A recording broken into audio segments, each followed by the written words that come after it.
Then, all right, then I guess then I will introduce us. Hey, everybody, that my name is Spencer, aka Ninjaspence, and then that this is episode 2 of season 1 of the Revenge of Stef van Kracus, and then that this is the bi-weekly game up in the homebrew town. And then that, if you will allow me, I am about to do a quick wrap up of that the last 2 weeks episode. All right, then. So what had happened last time on that the Revenge of Stef van Kracus, that the party was looking for interviewers. Of course, that Benicia was asleep, so she could not be able to join us. So it was TumTums and Hoggpaw, and then that they had met an elf named Ari, that who basically passed the interview with flying colors. But and then that and now Ari is now part of the party. But Benevolence had informed them that they needed to get some people to take care of their yet unnamed guild. So after basically exploring around perusing around markets, also meeting some very unique chefs, and then some rather peculiar bards who need to work on their people skills. Then that they were able. Oh yes, and then also, how can I also forget about the discrimination of just like short people that the Fletch does? We need to actually talk about that. And basically, that they have hired Arcus, who is a prodigy with a bow, young boy. Then that they had also hired Serena and Mako, a chef and warrior with their talking awakened cat. And also then that they also have a secondary proprietor in that the form of a tiefling, Sky Honeydew. So currently that we are still up in a bit of downtime. So what are the players are doing right now? You still got I would say about 2 days left.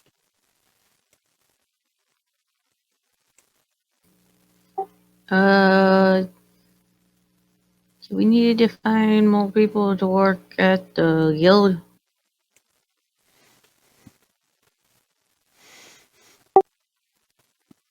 Are we just all in the guild hall at this point, DM?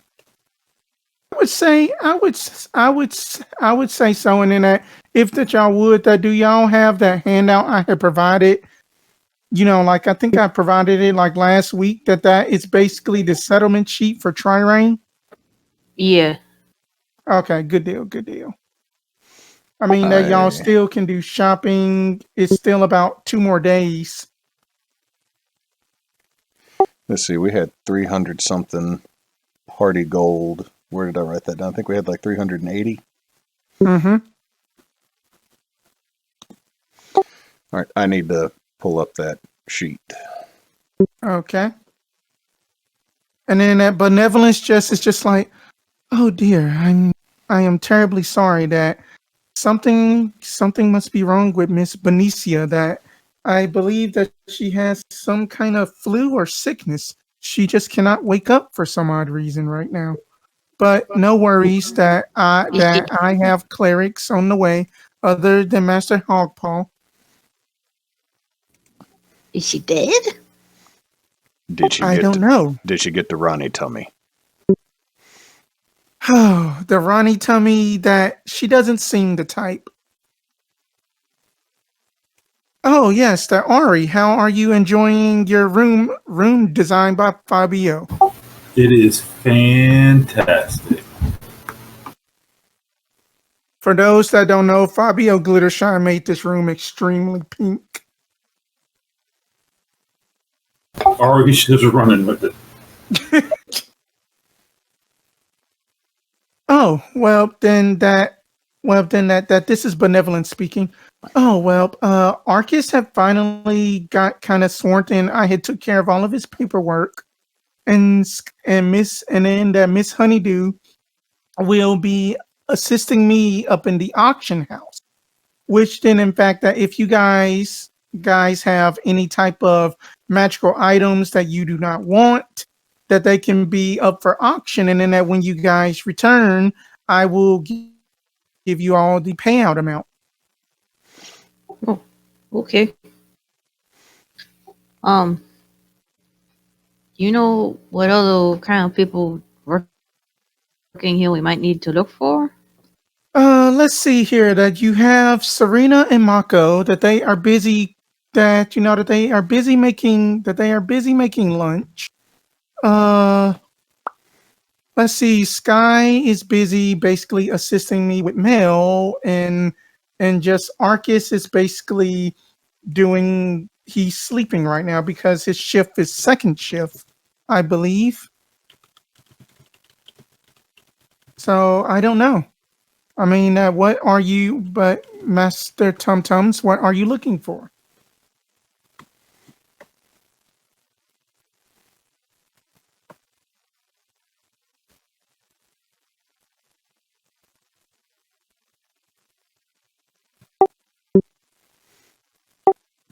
TumTums, if you're saying anything is not coming through.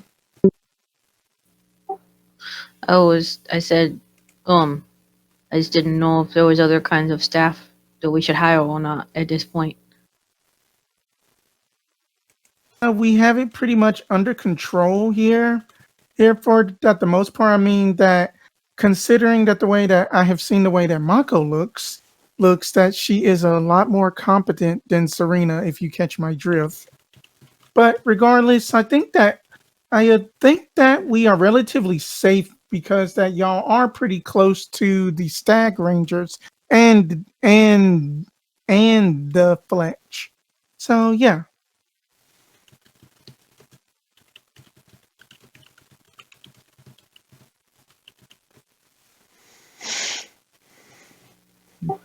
Okay, I just wasn't sure if there was anyone else we really needed to make sure we found before we did anything else.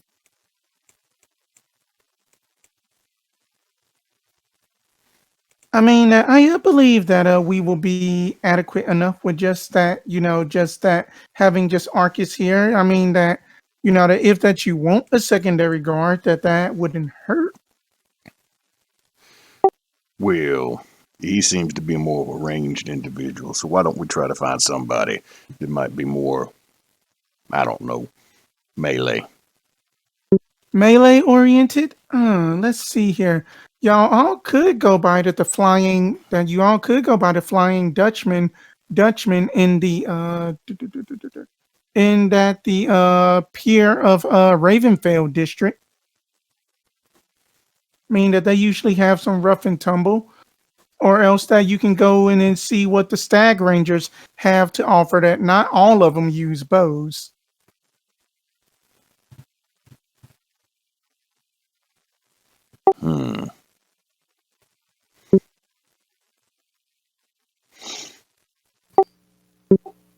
What do you guys think? Well, it wouldn't hurt to do that, but I kind of also want to go by that magic shop. I'm down for either. It's fine. Well, we could go look at the magic shop and then see if we can find someone after that. Let's do it. Okay then. So then y'all are going to what's the name of it? That y'all are going Mott's Magical Goods. Okay then. So then you all just basically just like walk to that building there, and then inside, just picture like if Walmart met up with a magical shop. Just think of like it is. Oh, sorry, not Walmart. It's Target. We are much better than that. So it's just basically like it's basically kind of like a all-purpose. You just see like swords, magical cloaks. You see rings, and then you see that Can everyone give me a general intelligence check? Because you just see a kind of like a pinkish-looking elf. Nope, that's an 11. That's an 11. I mean, that's still good enough. Also, DM, I think Ari needs control of his token. Oh, okay. Sorry about that. You are forgiven.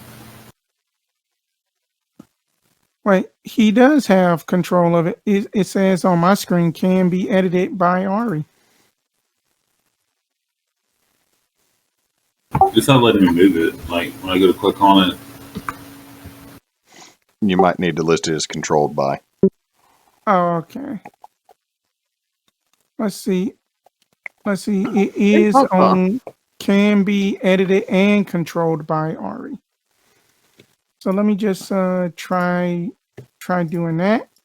So now try it. Can you move it? No, every time I do it, it like highlights. Might need to reload the page for it to take effect. Yeah, because then I had gave you the control of it. I remember being able to move it. Oh no. Oh no. Because Eh. where is it? Oh yeah, that's right. Why you don't have control of this? Oh wait, I see it. Derp. Okay, now try to move it. Okay, there we go. Good deal. Sorry about that. Okay. But anyway. So anyway, then what was that intelligence check for? Okay, then so all of y'all passed it. You recognize the girl as a Twilight elf. That they are normally found up in the Gem Blossom sector of just Uno Nebula, and then that they have a kind of like a glowish to them all the time, almost with their pinkish toned skin. So what are y'all doing? I think I'll watch the elf, but I don't know if I'm going to go talk to him. All right. Just gonna peruse to see what they have in the store. Does the elves look like they work there, or they're just there too? That she is behind the counter, just like waiting, just expectantly. Oh well, if she looks like she works there, like, hello. Oh, hello. My name is Mott, and then that this is my shop. That this is Magical Goods Emporium. We have just everything for just your adventuring needs. And then that we always offer our intern that is a glutton for punishment because that he is our dedicated test subject. Oh, how much do you test on your intern? Hey, intern! And then you just see just that this big, bold-looking Goliath. He has like not that many scars or anything on him. He just looks like he's just been through just a lot, pretty much.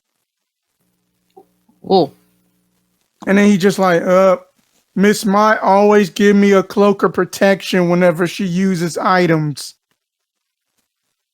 well, that's good. You're big.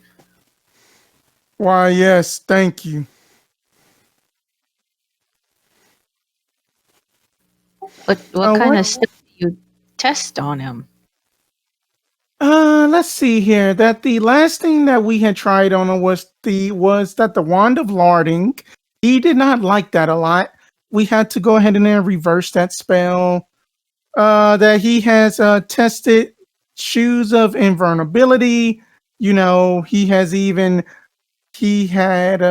tried that what is that thing called? Like the immovable rod. He had actually broke free out of it, even though that he had almost lost a kidney. Oh, that. So he's your torture subject? No, he is my intern, and in that he gets paid very well. That the insurance that the insurance claim is very high. I don't know if I like the structure of healthcare here. What does the cloak of protection do against losing a kidney? I mean that we always have the best clerics to always just like easily like replace it.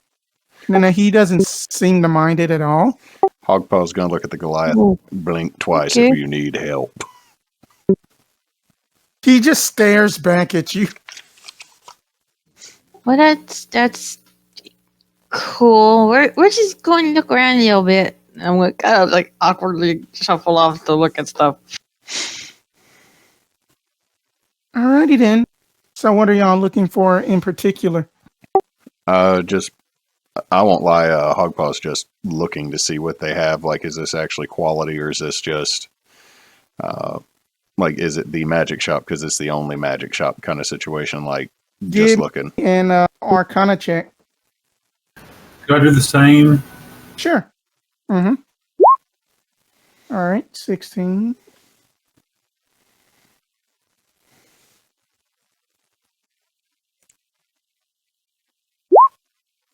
Ooh, 20.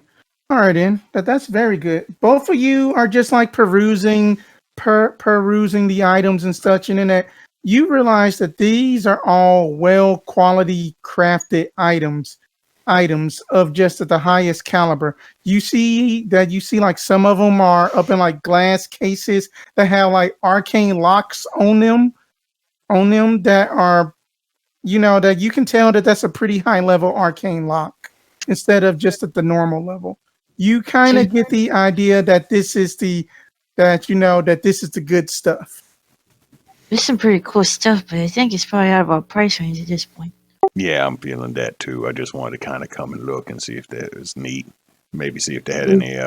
What DM? What type of common magic items do they have? Just some of that. Like that they. Okay, then. That they, for common magic items, you just got your occasional health potions, mana potions. What else? And then it is also some and then that they are also offering just some blacksmithing services too to increase your weapon to a +1 or so. How much are the mana potions? Mana potions are for the lesser it'll be 100. For that the greater it'll be 150. And for the superior, it'll be 300. We should probably get at least some health potions. Well, I got 3 health potions plus Healy's. I was thinking more along the lines of getting a spell slot back. Oh yes, that these are very well crafted. What is her name? Ah yes, Buike, that she always supplies these. And then that she had even taught me the recipe about these. Well, basically, say for example, hey intern, cast the random firebolt at the target, so that you just see just that intern cast just firebolt at a straw dummy, and then he's just like, "Oh, I am out of spells," but Mott just face palms and like, "You idiot! That's a cantrip." That's just easy. So my bad. And then she basically does a first level spell, and then she's like, "Oh, I don't have that anymore." So she drinks it, and then she gains it right back, pretty much. Look, we got 300 party gold, but that's like a third of it to buy one of these. Do we want to hold off? Yeah, we might want to. All right. Well, we have looked. This is a nice place, but we are a little cash poor. Wait a minute. That you are the ones who had just moved into the abandoned guild home, right? Yeah. Yes. Well, then that I can also try to reduce that cost a little bit if it'll help. Just saying, just for like first time adventurers. Well, how much discount can we get for that? Say that since that it is your first time here, that I would say 50% discount. Oh, well, you want to get some mana potions then, Hoggpaw? Y'all want to get one or just 2? It's up to y'all. It's y'all's money, really. I haven't really helped contribute to the fund yet. mean, the lesser ones are what 100 normally, so kind of we could get two, still spend 100, but get it more than we thought. I'm fine with that if y'all are. Mm-hmm. 2 lesser mana potions coming up, and then as she just puts it up in a nice little baggie and hand it to you.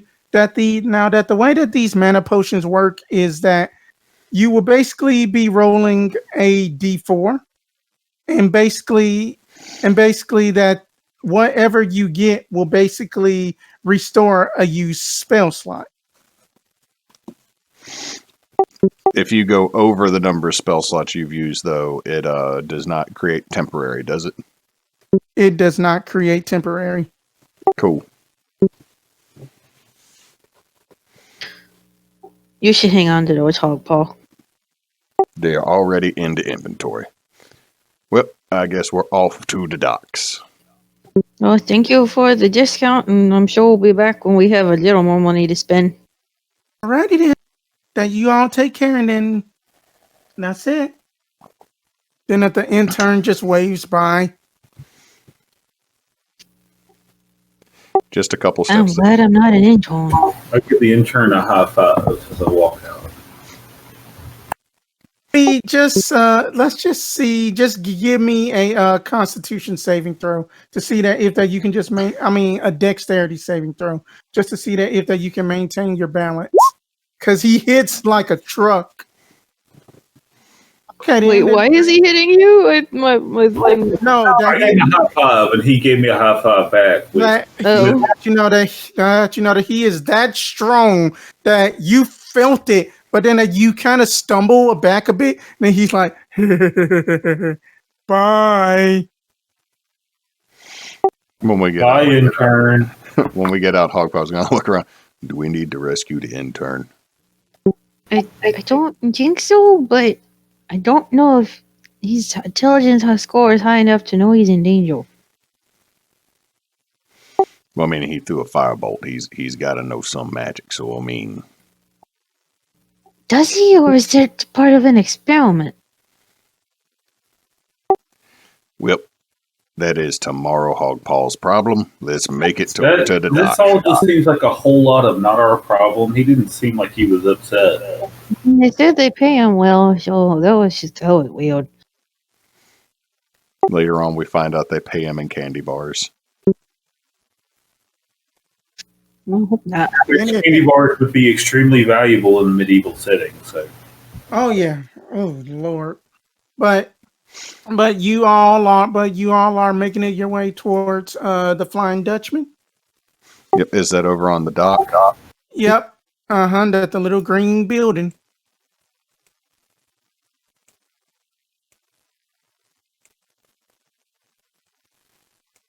All right, then. See, let me. Okay. All right, then. Let's see. All right, So, would you like to take charge of this? I am not the best at people person skills. what are we doing? I think we're trying to hire a guard. Just one more. All right. and I'm gonna kind of mill around and look like if there's any sailors looking to hop on a ship. give me an investigation check. Can I help him to give him advantage? Sure. Roll with advantage. Okay, 19. Alrighty then. Alright then. So then, as soon as you walk in, you just get that music stop, but people just go back to doing what that they're doing. That they see that you are armed, and then you already know Amma, the red dragonborn behind the bar tab, but you just see a group of sailors are just like, "Arg, we are about to get ready to hit the sails, ye." And then you just see hey, sorry that my girlfriend just came in and spooked me. All right, close the door. No, close the door. I was sorry about that. But anyway, then that you see basically a halfling. It's just basically just sitting there, just kind of like bowed up. You see then that you see that they have a great sword on their back, and just like, yeah, that I just basically took out sirens with this on my back. Who's Cyrus? Sirens, that they sing to sailors, and then that they basically, eat their brains out with their claws, like evil mermaids. Oh, Is it you mean halfling with, Wait, what was that, Tum Tum? said it's a halfling with a great sword on its back? Yes, halfling with a great sword on its back. Don't judge. I carried a glaive. I'm just saying, that's impressive. That that the name is Bo. What is your name? I'm Ari. Pleased to meet you. And then he is going to give you a handshake. It is a grip firm handshake. Like What was his name? I'm sorry, I'm blank space. Bo. B-O. Bo. Bo. Bo. So you looking for work, Bo? You tired of killing sirens? Maybe you want something a little more steady? I mean, that to be fair, that I have been on the seas for I don't know how long, but I do want to be on the land. Well, we can guarantee you a steady paycheck, a hot meal, and periods of boredom with periods of extreme excitement. Periods You of might get to boredom. kill. You might get to kill more than just a siren. Ooh, I mean that does sound intriguing. Intriguing. And I just finished up this contract here with them, with just a thieves crew over here, and then you just see just like that, that these elves are just kind of like looking like, just take him, just take him. That he just take him. That he's too gruff for us. You see what? He is too gruff for us. Oh. Well, why don't you meet my partners? And I'm going to wave Hoggpaw and TumTum over. Wait, is that the mighty TumTums? That I have heard the stories. I've heard great stories of you. That you are adorable and deadly at the same time. I like it. You've heard correctly. It'll be an honor to serve with y'all. Cool. Hoggpaw, give me a perception check. Nope, that's an 8. 8. Let me see where. Because I know my passive is 14, but I rolled an 8.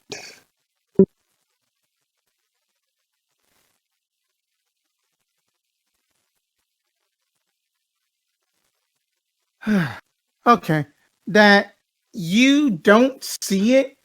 That as that Ari and TumTums are talking to Bo, that you just feel something just hit you in the face.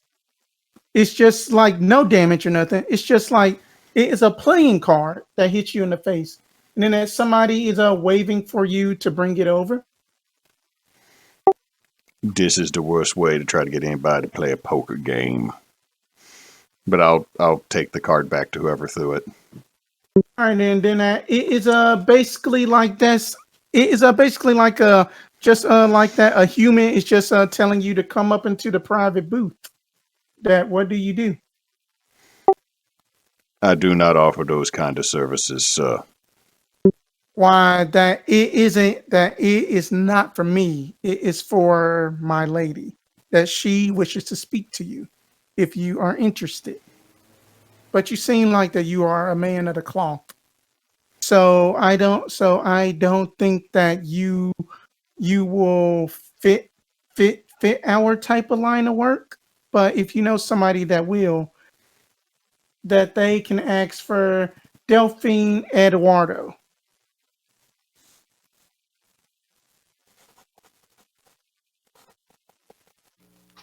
Is this just Hoggpaw that he's telling us to? Yes.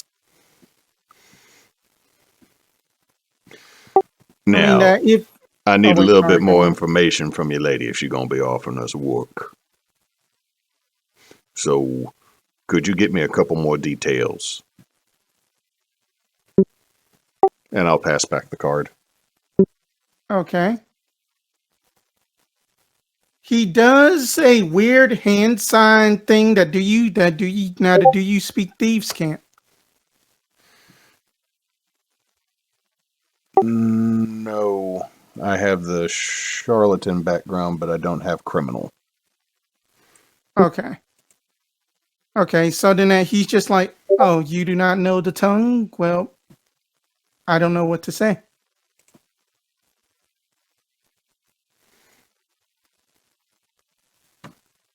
But that is all. And then he just goes back into the private booth. You gonna walk out to the others? Somebody just tried to offer me a job by throwing a card in my face and then flashing some hand symbols. That do That you was try to your try and best put you in to a game? replicate them? Do you try your best to replicate these symbols? Yes. Not that I think anybody else has thieves can't. Would that just be intelligence? Yeah. Did someone try 17. and initiate you into a gang? Listen, All knows thieves can't in the party. that is a 0 I don't think any of us intelligence. did. No, Okay. So then it just you do the symbol well enough, but it just looks like that Hoggpaw is just making shadow puppets at this point to y'all.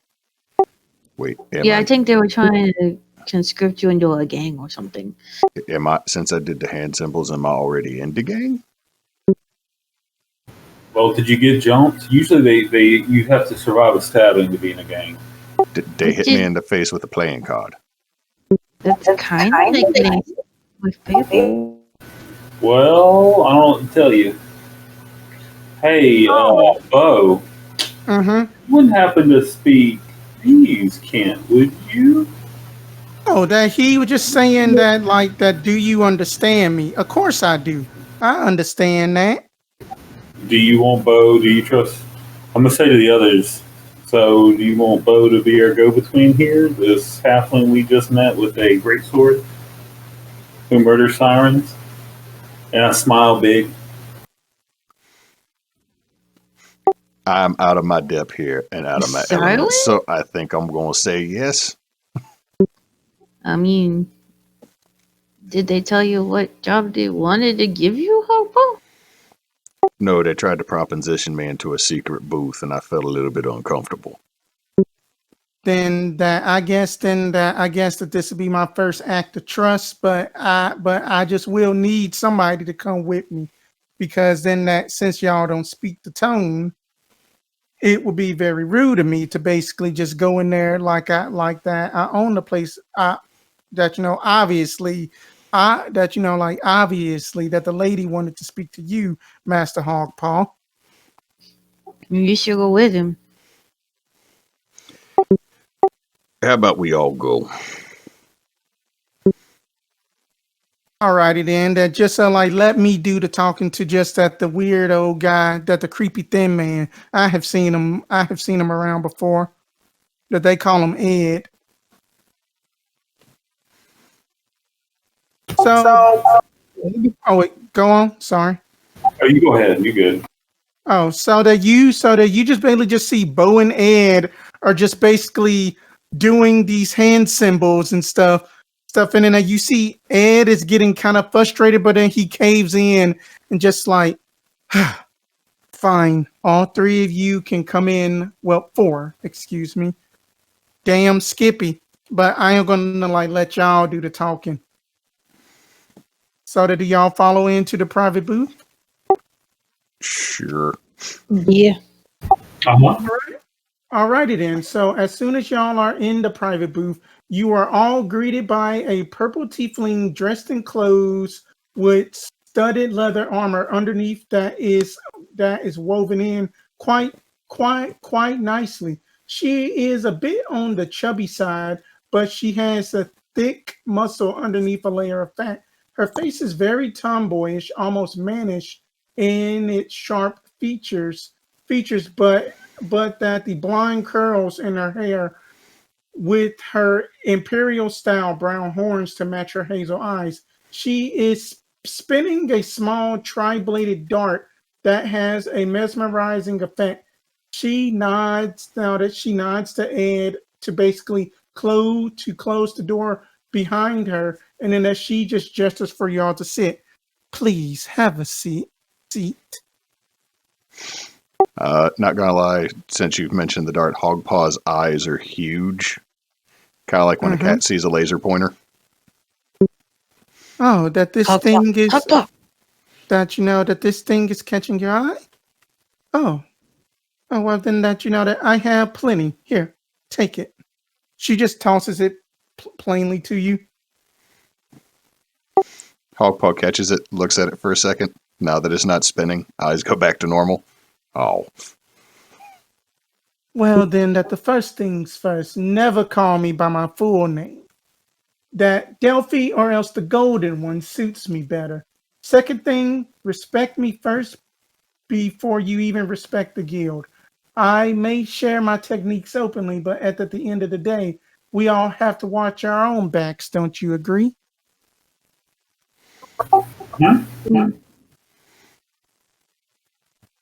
I take it that y'all are all nodding in approval? That's cool. Yep. Okay. Also internally Well- thinking, I don't actually know who you are, what you're talking about, but okay. Well, anyway, then first of all, are you all interested in joining the Thieves Guild? And maybe what exactly you need us our help with? Well, I have an associate that they kind of stole from us, and I need to get it back. Consider it that your first act in order to join the Culling of Smiles. But we do have strict guidelines for this Thieves Guild. We try to keep the fairy tale mythos of our group alive. That we just don't want to scare the children, because the kids just believe that we are all ghosts in the night anyway.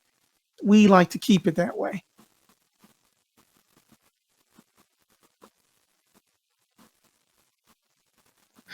And that's fair enough.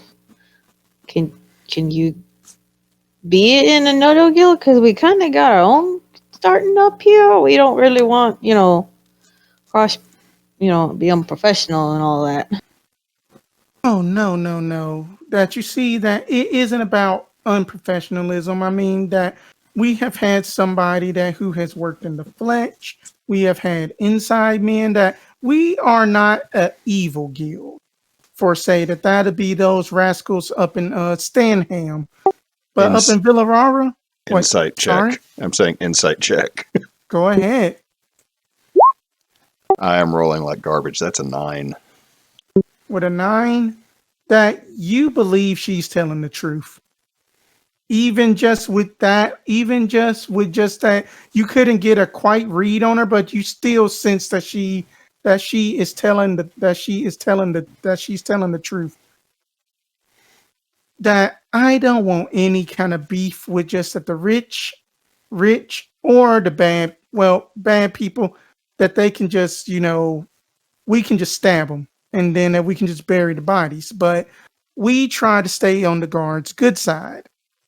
Hence that why that we want to just stay a myth to anyone under the age of 18, because after 18, if you had crossed us, let's just say you better ante up. Well, that's fair enough. So what is it you'd need us to get for you? And why exactly did you pick me? Yeah, that too. Because you look like a fresh young face. That's why I pick you. We don't get much tabaxi in Tri-Rain. And then it's kind of, who knows, that maybe that you want some extra cash.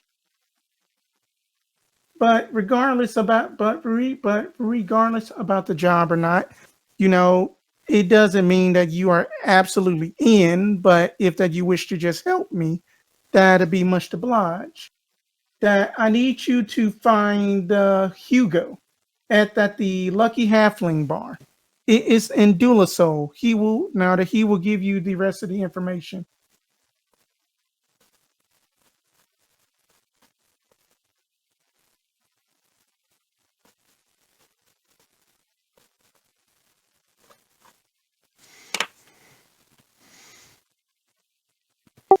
Mm-hmm. Hoggpaw's gonna lean God, over. sorry, my stuff froze. Oh, it's okay. Hoggpaw's gonna lean over. So we just find this guy for them, and maybe we have like a non-compete, and then we on the good side of another guild. It seems like a pretty win-win. We can always do freelance work. It's good to build relationships. It's just what they call networking. Yes. So are we okay with this? I don't see a big problem with helping out.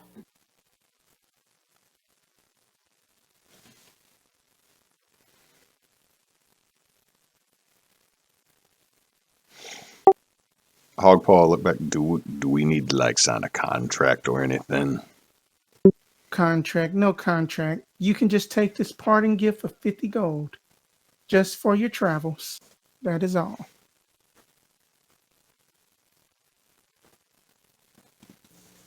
That seems pretty fair. I mean, they probably don't want a paper trail.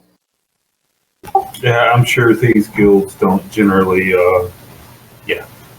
All right, well, let's do this thing. So, where is the person that we need to find? What do they have? That's my stuff all kind of went goofy. His name is Hugo, and then he is at the Lucky Halfling Bar in Dulisol, a city that you all have not made it to yet. So just it is so that you know that this is a side quest, essentially, just on the back burner until whenever we reach that destination.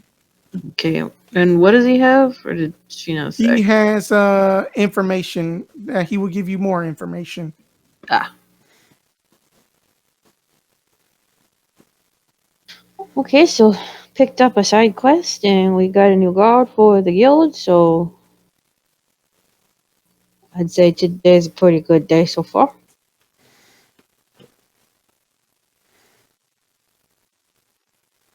So what else are y'all doing? Or else that can we move forward to like the 1 week later?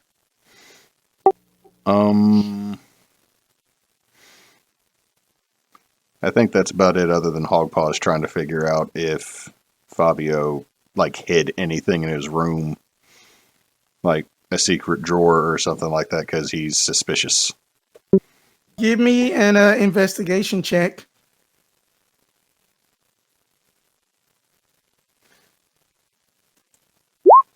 A natural 20. Okay, then. That in every single room that Fabio decides to put like a painting of himself, just a little bitty small picture, probably about that the size of like I would say a 4x6, and then that you notice on that the mouth is kind of like a raised relief of it. So you're saying that the lips themselves are kind of raised, pressed out? Mm-hmm. I'm going to investigate that. All right. A natural 1, so nope. It just looked like lips. But so like, do I find it like hidden in the room, just like up in a corner or something like that? No, no. That whatever kind of design that you have for your room or whatever, it just has this one painting of Fabio. Ow. What just happened? Sorry about that. I had another Discord call calling me, but anyway. anyway, then you just basically just have a painting of Fabio with clothes on, thankfully, and then it's just a raised relief of lips, seemingly lips to you, since you failed that investigation check. I'm gonna make my way to TumTum's rooms and Ari's room. Did y'all see that there's a painting in your room?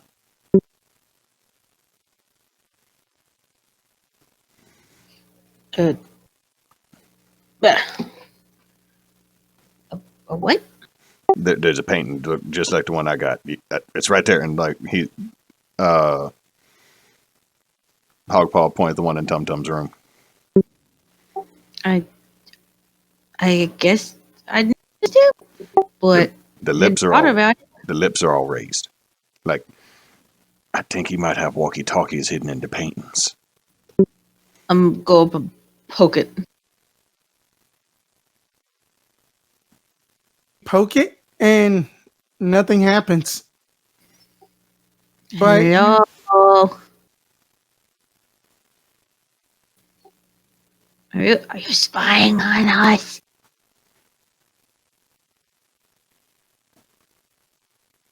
It's kind of creepy, dude. Gonna go by and say the same thing to Ari. Oh, okay. Like, don't be a peeping puffin. That's weird. Peeping. I'm gonna I'm gonna investigate the painting, like arcana wise, if I may. sure. Go right ahead.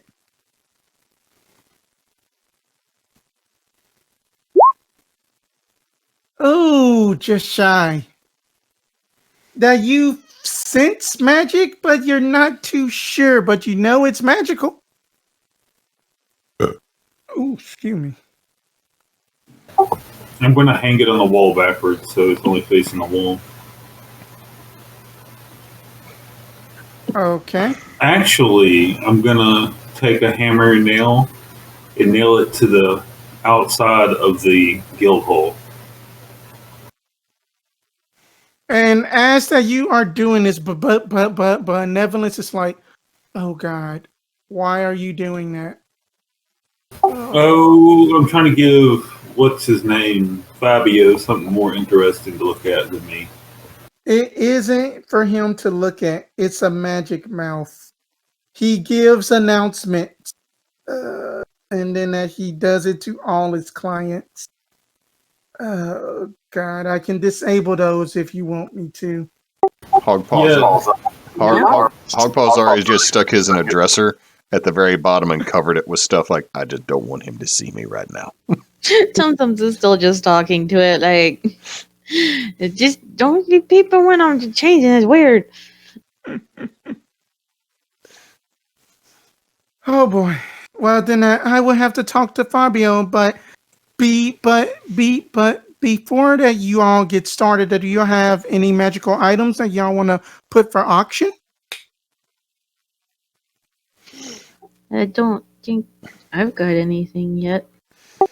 I have this staff of inflict wounds, and I just hold up my quarter staff. Oh, well. So what about that fire hammer that you had got from Rogmesh? I kind of intended to use that to smack things. Okay, so are you going to keep your staff, or else are you getting rid of the staff? I will sell the staff. Okay, then that we will auction that off. So then that I need to make notes of that. Hold on right quick. Let me get my journal. DM, it is just a quarter staff. Oh.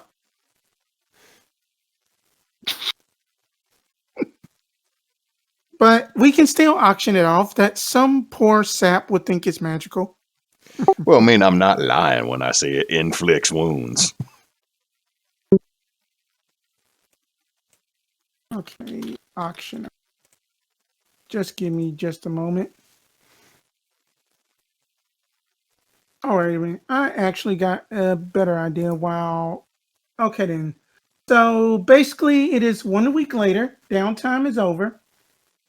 As you are all clearing out the guild hall, setting up items for sale, and arranging your respective rooms, Benevolence hands Hogpaw a message from the Prime Minister, and it should be up in your handouts, Hogpaw. If you will you please read that?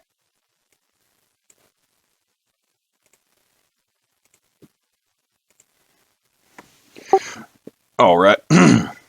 Hogpaw pulls out a tiny set of glasses and puts them on his nose. Good day, adventurers. Sorry I could not house an audience for matters such as this, but I need this letter given to Emile Smucker, mayor of Sanctuary, a hamlet in the Crescent Chili Hill Valleys in our neighborhood to the north, Dulisol. Please present this letter as well as to show her my signature, which has my signet stamp. My power, by my power, you all are granted access to travel freely to Dulisol on my behalf. Please conduct orderly and well-prepared travel. Thank you all. Oh, look, there's 1,000 gold in here, as well as 75 gold for each of us. 1,000 gold? Yep. Oh, it just seems that y'all are on a big mission now. Wow, that this is a great honor to be blessed by the Prime Minister. Well, then that me and Arcus and Bo, we will be keeping it safe. If that y'all still want to make last minute preparations, no rush. But we will make sure to have just everything in order. And Serena comes in, but she falls down. But yet Mako catches the breakfast. Here's the breakfast. It's just like all of this is just like ham and egg sandwiches. Should I feel weird about eating eggs? They're not yours. Yes, you should.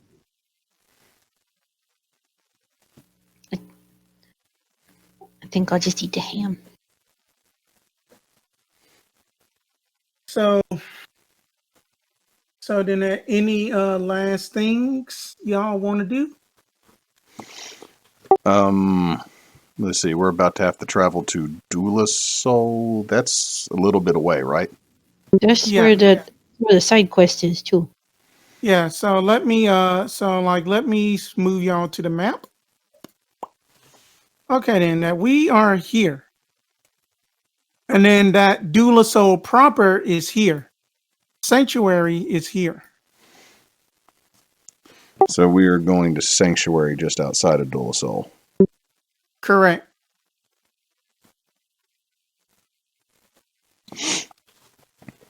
I guess we need to get a wagon. Oh boy. And a beast of burden because we don't have a Ronnie to pull it. Oh, Hoggpaw, too soon.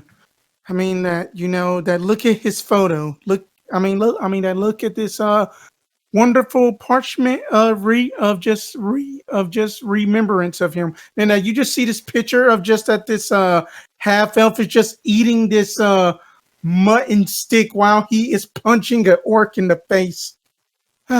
Very well.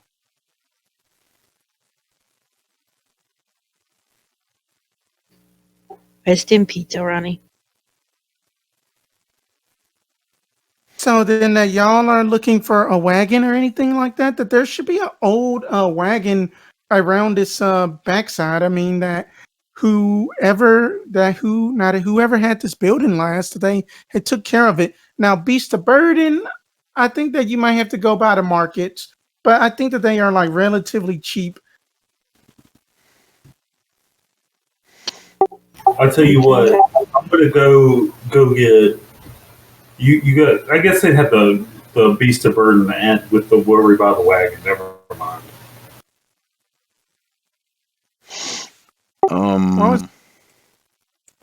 All right, let's divide and conquer. I will go find us a horse. If somebody will get us our camping supplies. Also, Benevolent, should we leave most of this like 1,000 gold with you? I mean that you should have a bag of holding already, or did y'all not already have that? I think our sleeping bard has that. I will be right back. And you basically just hear just like a clink, walk in, clink, and here you go. Here's the bag of holding.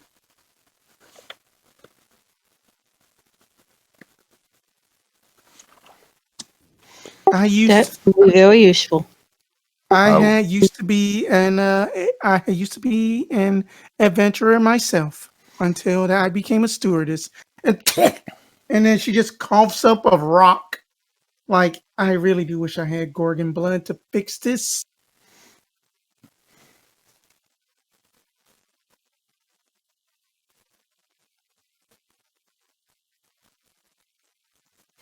Noting a second side quest.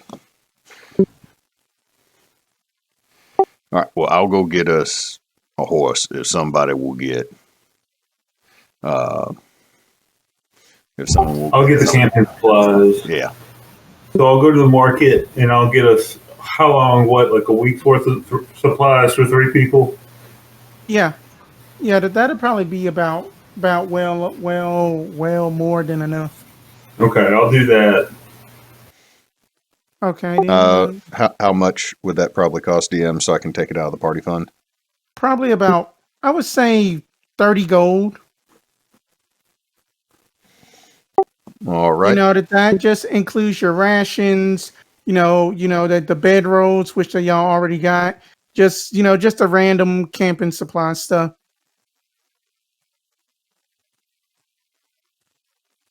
Hey y'all, I'm gonna be honest with y'all. I'm getting so sleepy. It's been a hard week. I don't know how much longer I can stay awake. Okay, then I can basically get us to a stopping point up in about the next 30 minutes or so. Okay, I'm just letting you know. All right, thank you. All right, just to fix this, let me find my player's handbook. Okay.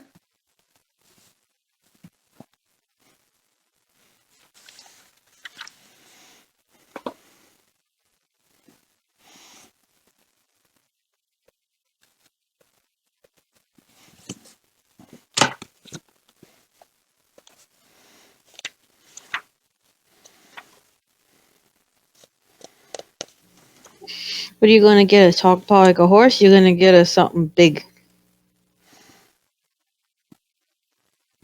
Well, if it was available, an elephant is 200 gold. Hoggpaw, we don't need an elephant. I was thinking like, an ox or one of those bighorn cows or something. How big is the cart, DM? Cart is about, I would say, about the size of a. I would say, give or take that, it's about. I'm gonna say it is a 8x. I would say that it is a 8x4. Okay, so it probably only needs one. All right, so I will get us a draft horse that is 50 gold. And then the salesman just like, go. All right, and is everyone in the party together? Yeah. Yeah. Okay, then.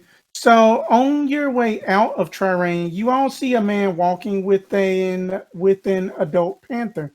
He is commonly dressed, but it looks like he has been keeping himself afloat. Ooh, excuse me. He has a scar underneath his left eye and is carrying some groceries. His panther is docile but built like a mountain as he is seemingly speaking with the man. The man laughs as he's about to turn the corner, but he notices you all. He places the groceries into the saddlebags of his panther, and the beast walks right past you all to a homestead off in the distance, and then he's just like, I had never ever seen your lot around here before. That the name is Darren Crumb, but I've heard stories of all of your feats from our prime minister. He is such a great leader.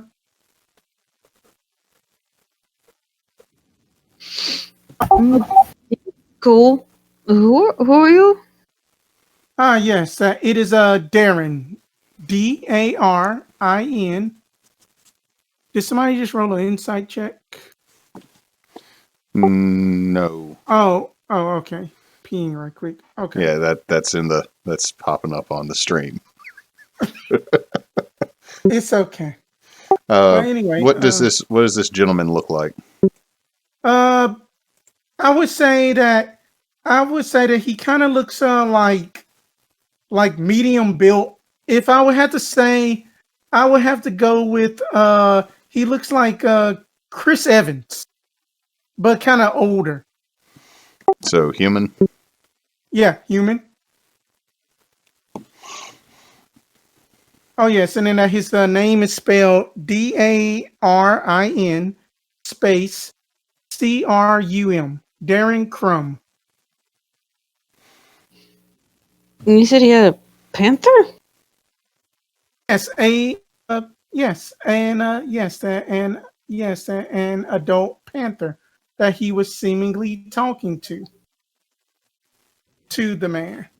You have a big cat. Why, yes, I do. I mean, I got a big cat, but it's a big cat. That he is my loyal companion. He has helped me out in the past of my mercenary days, and then also my days as the warden of the Fletch. So you used to be in charge of the guard. Why yes, very much so. Until that foul or death basically had took my place.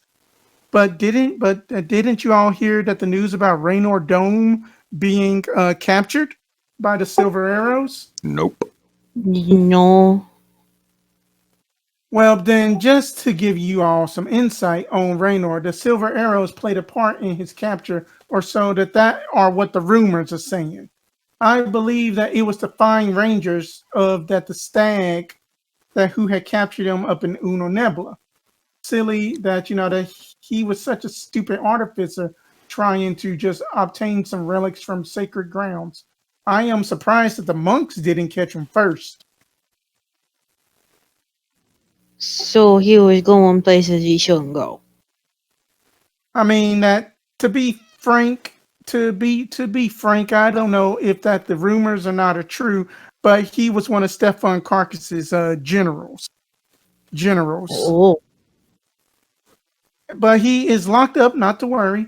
I mean, that, I am just surprised, but other than that, but however, I think that my wife and what go on? I was going to say, where currently is he being imprisoned? In the Fletch. Oh, over there in the palisade right next to our house. Yep, this is the Fletch right there. Noted. Also, I'm going to insight this guy because he has given us a whole lot of information, like at the city gates. Go ahead, insight away. I am going to as well. Oh my god, that's an 8. That was garbage. I have rolled so bad. Just be lucky that we haven't got the combat. 13. I have a +0. TumTum, that you have been around the block a few times up in just your brigades. That you have heard about feats of that Darren Crumb, but something just seems like secretive about him, but up in a good way, kind of secretive. So, why are you coming to us about this? What do we need? What do you need from us? That y'all are just new faces. I just wanted to just share the news about it, because that I guess that the people have to know. Thank you very much. I am In then TumTum's head, just going to random people telling them this crap. Okay. I'm gonna cast message to see if I can reach Benevolence. Okay. What is this message going to say? Apparently, Raynor, who works for Stef, lives next door to us now in the Fletch. Oh, that you know that SOB was finally captured? Good job. Good job, whoever captured him. That's the message she sends back.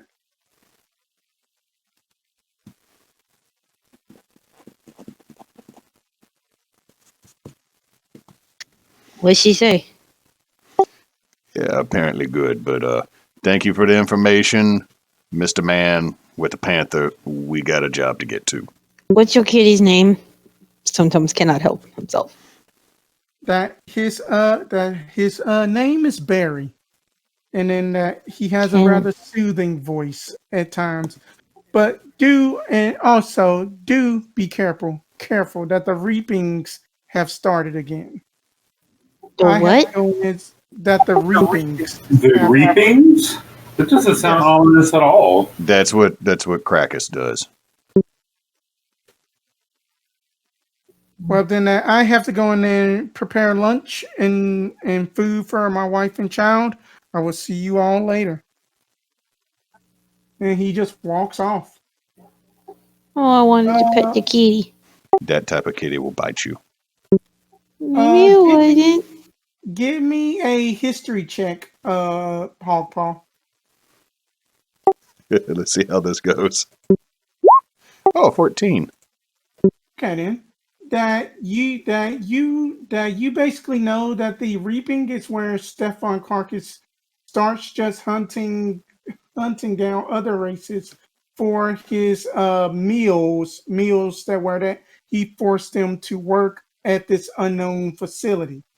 And plus that since the boardroom or else that the writers' room meeting, you know that it's basically not fun. You know it's not a fun place. Yeah, the reapings is how he gets his slave labor. Oh, yeah, we want to avoid that. All right. Well, Hoggpaw will flip the reins on the for the horse to move, and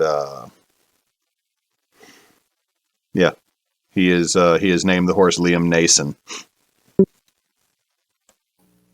That's terrible. You're a bad person. Hey, I could have gone with Al Capone. You could have there's already a character named Ed, so we couldn't do Mr. Ed. Al Capone was the spiritual horse I could summon in Chris's game as a paladin. Nice. But okay then. So let me see here. Okay then. So that you had all saw him wave goodbye.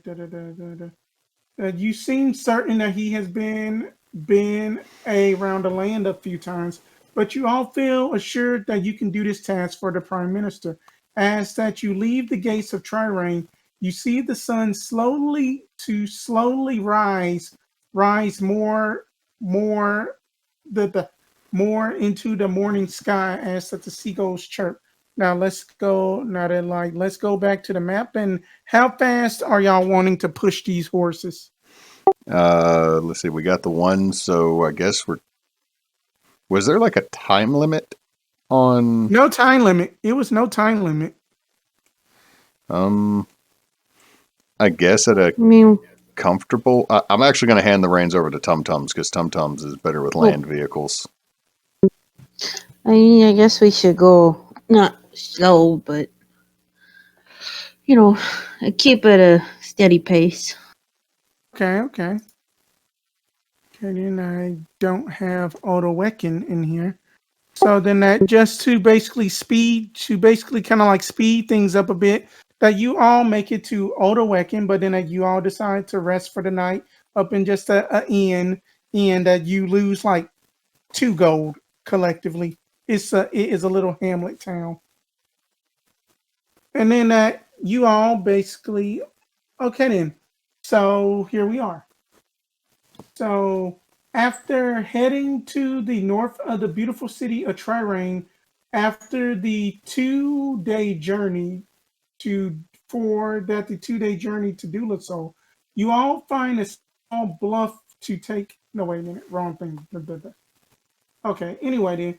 So basically after a few more hours of travel, you all reach a border between Dulisol and Trirane.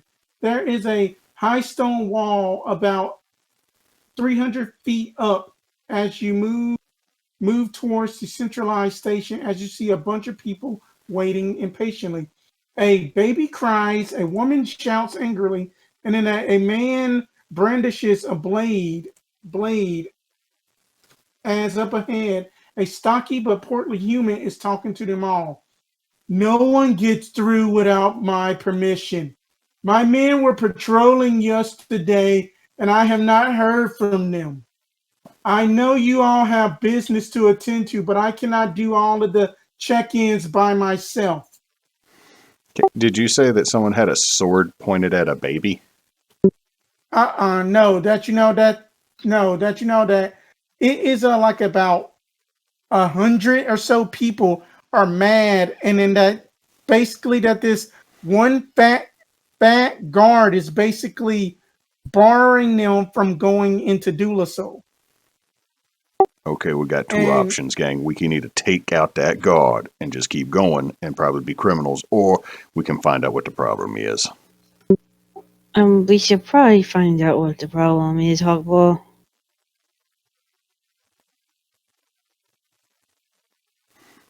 I'm not opposed to magic missiling him. No. Let's go see what's going on. All right, you all right back there? Hmm? I was just saying, all right, you all right back there in the back Oh, of the yeah, I'm wagon? here. I'm down for whatever y'all want to do. I'm sorry. It's fine. It's fine. That as soon as that he see y'all approach, that he's like, "Halt, you strange group!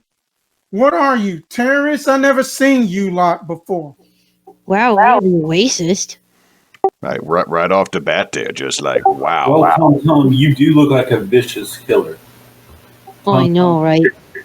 That just to give you a picture of what this guy looks like, he looks like a certain someone I'm not going to say on stream that who just been evacuated from a place of power, and we're just going to leave it at that.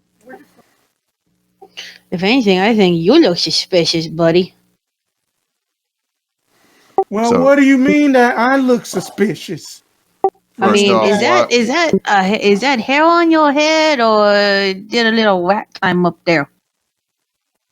now TumTums. Before He we said start, we were weird. He Well, insulted before- me first. before we start insulting the very portly individual, let's find out why are you stopping all these people from getting through that gate?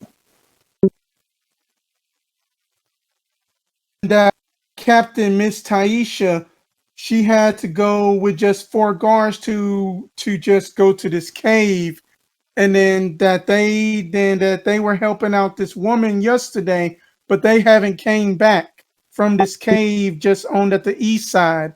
She has the stamps and then the approval. I don't have, and she just told me to just bar this wall. And that's what I've been doing. Okay, so what I'm saying, what I'm You understanding got is one person that lets anybody in? you are a customs officer that does not have the authority to allow anybody. Are you with Dulisol or are you with Trirane? Triranian.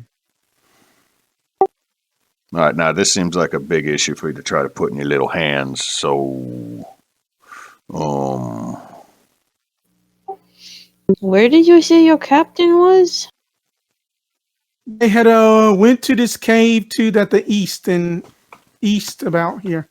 No, wait a minute. Never eat south. I had to do that. But that there is a cave to the east there. Now, do you remember which one you touched? I do.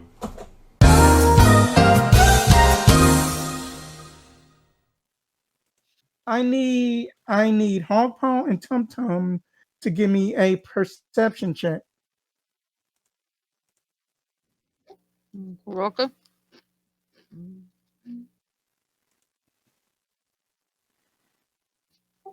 21. That is a 7. Hoggpaw was too busy arguing with this guard, and then he's just like, "Well, I don't know what to do about it, Mister Hoggpaw, sir. That you just got to go find my Captain Taisha." You know, I'm going to be honest with you, dear sir. This ignorance and stupidity that you are throwing at me is just a fine art of What? imbecilic nature. It's ignorance. I don't know what ignorance means. Well, I'll be honest with you. If you go find a dictionary, your face is going to be right next to the word. It matches you perfectly. You should wear it. You should wear it like a suit of armor. It is your shield. So that this is my suit of armor. But anyway, after that banter, TumTum, that you see a gnome just kind of just okay for Fizzle, that you are basically kind of just stuck up in this traveling kerfuffle because you were actually you were just traveling, and then that you basically, can you please describe for them what does Fizzle look like? He looks like a teeny, he's a gnome, and he is, even for a gnome, extraordinarily small. He's got, imagine if somebody were to has heard of what wizards look like, in quotation marks.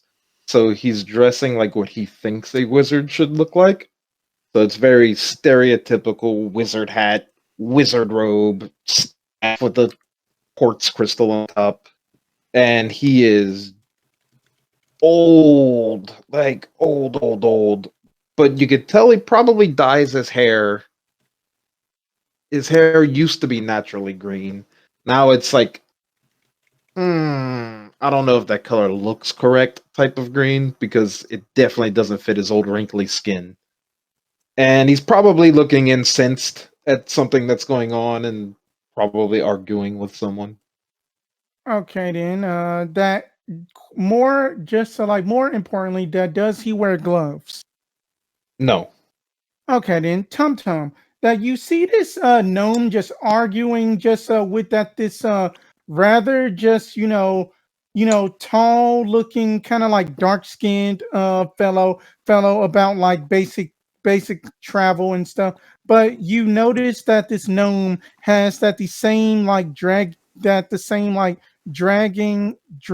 shaped birthmark on his left hand. And then that you know that the person that you are arguing with is just like, "Hey man, I mean that you do some of that kind of magic stuff, right? Yeah, that I just need you to just like get rid of my ex-wife Cynthia, because then that she just been annoying." Now, sir, magic does not work that way. And on top of that, I expect to be handsomely rewarded for this. And oh my God, sir, sir, That like damn straight you will be handsomely rewarded, because that Cynthia and then that those other kids and stuff that she has already tried to throw on that a halfling of on me, just like a half tabaxi human kid on me. Man, I gotta pay child support 3 different times. I'm Now, the things for this contract here that we're agreeing to this contract now is you want taken care of too, or just the X? know what you're talking about, man. But okay. But anyway, TumTums, how do you approach? It's pretty funny. How do you approach? I'm gonna notice I'll notice the birthmark, and I'll wad it over and kind of step not in between them, but so I'm not like right in between them, blocking them for each other, but say, "Hey girl, Okay. You know, when you're trying to put out a hit on somebody, it might not be good to shout it in a crowd. Now, look, if you're here for my services too, we're gonna need to start forming a queue so you can get behind him. No, not really needing any of that. Just still friendly advice. You know, because there's a guard right there, and he's not so bright, but he does still have eels. Wait, did you say what is a hit? What is that? I don't know what that is. He wants you to kill his wife, right? That's put. He didn't say kill. Get rid of. It's putting a hit. It's make her disappear. Whatever. That's kind of a hit. I will.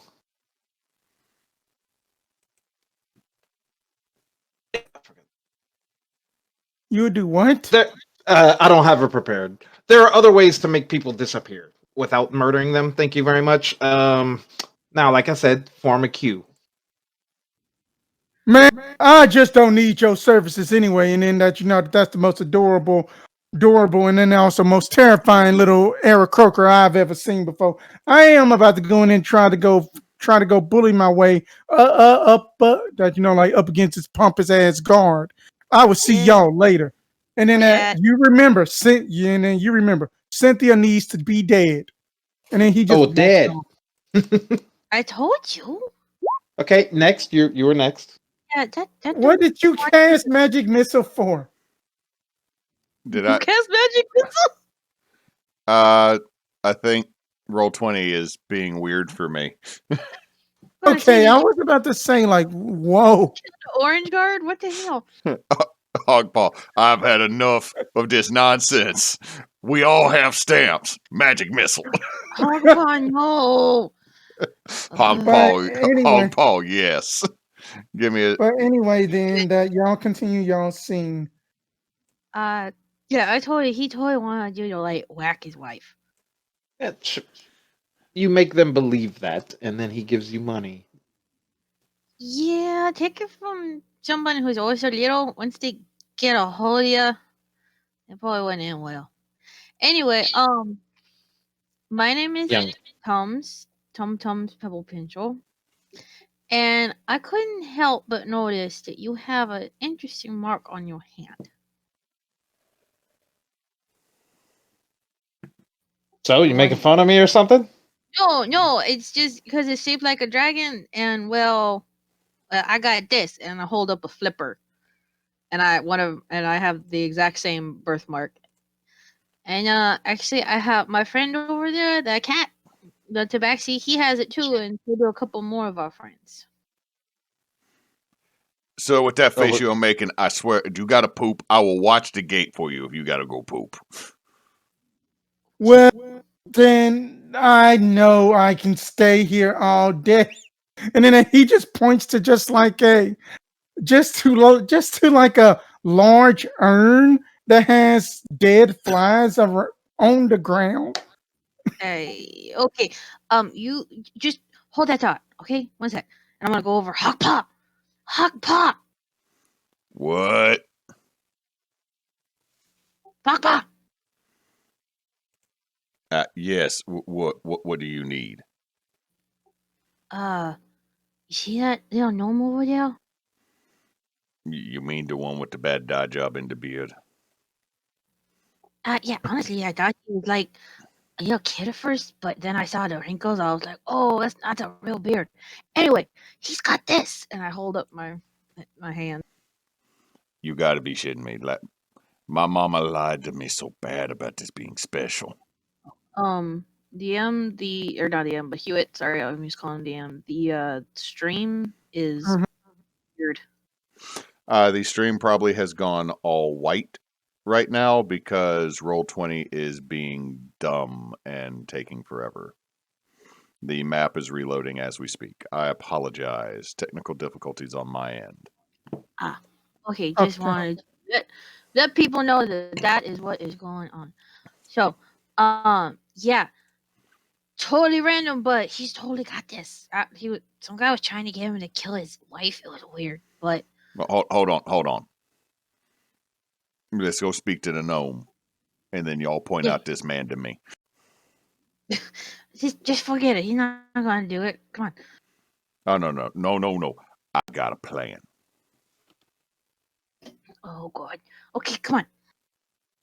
And I'm going to lead Hoggpaw back over. This is my friend Hoggpaw, and this is I don't think I asked your name, and I apologize greatly. You did not ask my name, young one. You're young. You look young. I Are you will have young? you know, I am a fully grown Aarakocra. I am 4.5 years old. How long do Aarakocra live? Not that long, but they're full grown by like 4. It's like They 20, are pretty 20 much years, I think. 20 Okay, years. So So, young. so kind of like young adultish right now. I'm a young That's adult. the age. I am a fully grown Aarakocra. So, If but if if TumTums Human wise, you'd be like 20. if probably yeah. if TumTums was a real boy, TumTums would have just grown their first mustache, and it would have been shameful. Gotcha. So you're talking to a what would be human like 70-year-old. Okay, well, young one. I'm sorry. Your name is Hoggpaw. My name is Hoggpaw because in the method of my people, I was named for a deed and an event, and that was I killed a hog with my paw. Makes sense. Well, Fizzle Mana Storm at your service, and he does a very deep, as you know, he's 3 feet tall, but Mhm. as deep as a 3 feet tall person can do. Bow. Who's drags And me if around? if this young one is to be believed, then we have a destiny to behold because we have hands. Yeah, well, sometimes got flipper. Hands, yeah. Any case, my associate done told me that you talked to an individual that wanted to have his wife killed. That is the case, yes. Can you point him out to me? Do I see him around anywhere? Give me a investigation check because it is a lot of people in the crowd.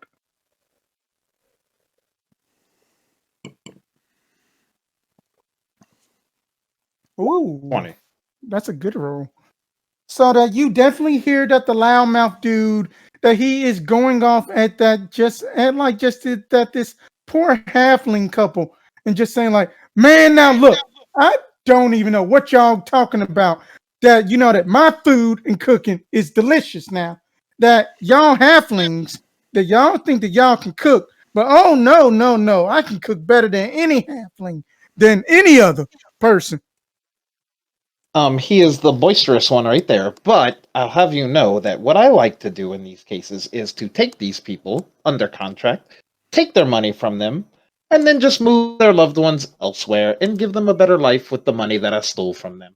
You know, it works out better that way, and my hands aren't dirty. Well, aren't you just a regular about to be in trouble application for a cellular device? I got another idea. Hogpaw's gonna cast message at that guy, Okay. and because I believe I have to whisper this, but I'm gonna do it Yeah. as it's just imagine this is a whisper. This is the great Lord Bahamut. I have heard of your sins and your actions there, Deloise, Elois, little man. You need to repent and ask forgiveness. Your wife is a saint, you foul naught. You just do that. You just see just like he just go like and then he just starts just booking it. He just starts booking it all the way back towards Odawekin on foot. Fastest man that you've ever seen run. I'm on a mission from Ged. Oh, you get a point of inspiration for that. That was hilarious. That was hilarious. All right, and so then are y'all going to go to the cave or what? Well, Yeah. we're trying to find this dumbass's boss. We apparently went to a cave nearby to see if we can get these people into the city faster. Would you want to So- come with us? So the reason that none of us can pass through this gate, if what you're saying is to be believed, is that this, I'm going to use the term loosely, gentleman's boss decided to go into a cave. Yeah, I don't know why she went into cave. I think she was going to check something out that was going on, but I think she has the papers that get everybody in or something like that. She got the stamper. She got this hammer. Yeah, we So if we go get this stamper, And all of Fizzle, these that people, you- myself included, can continue our journey. Yeah, that seems to be Mhm. idea. Hey, Ari, can you watch the cart? It's a rather nice cart, and I don't want nobody stealing Liam Nason. Oh yes, of course, man. Man. I would just sit here and just watch it. Then that Ari just like watches the cart with just at the with just at the horses and stuff, and just that he's just brushing the manes and stuff. Then point me to this cave and let's get at it.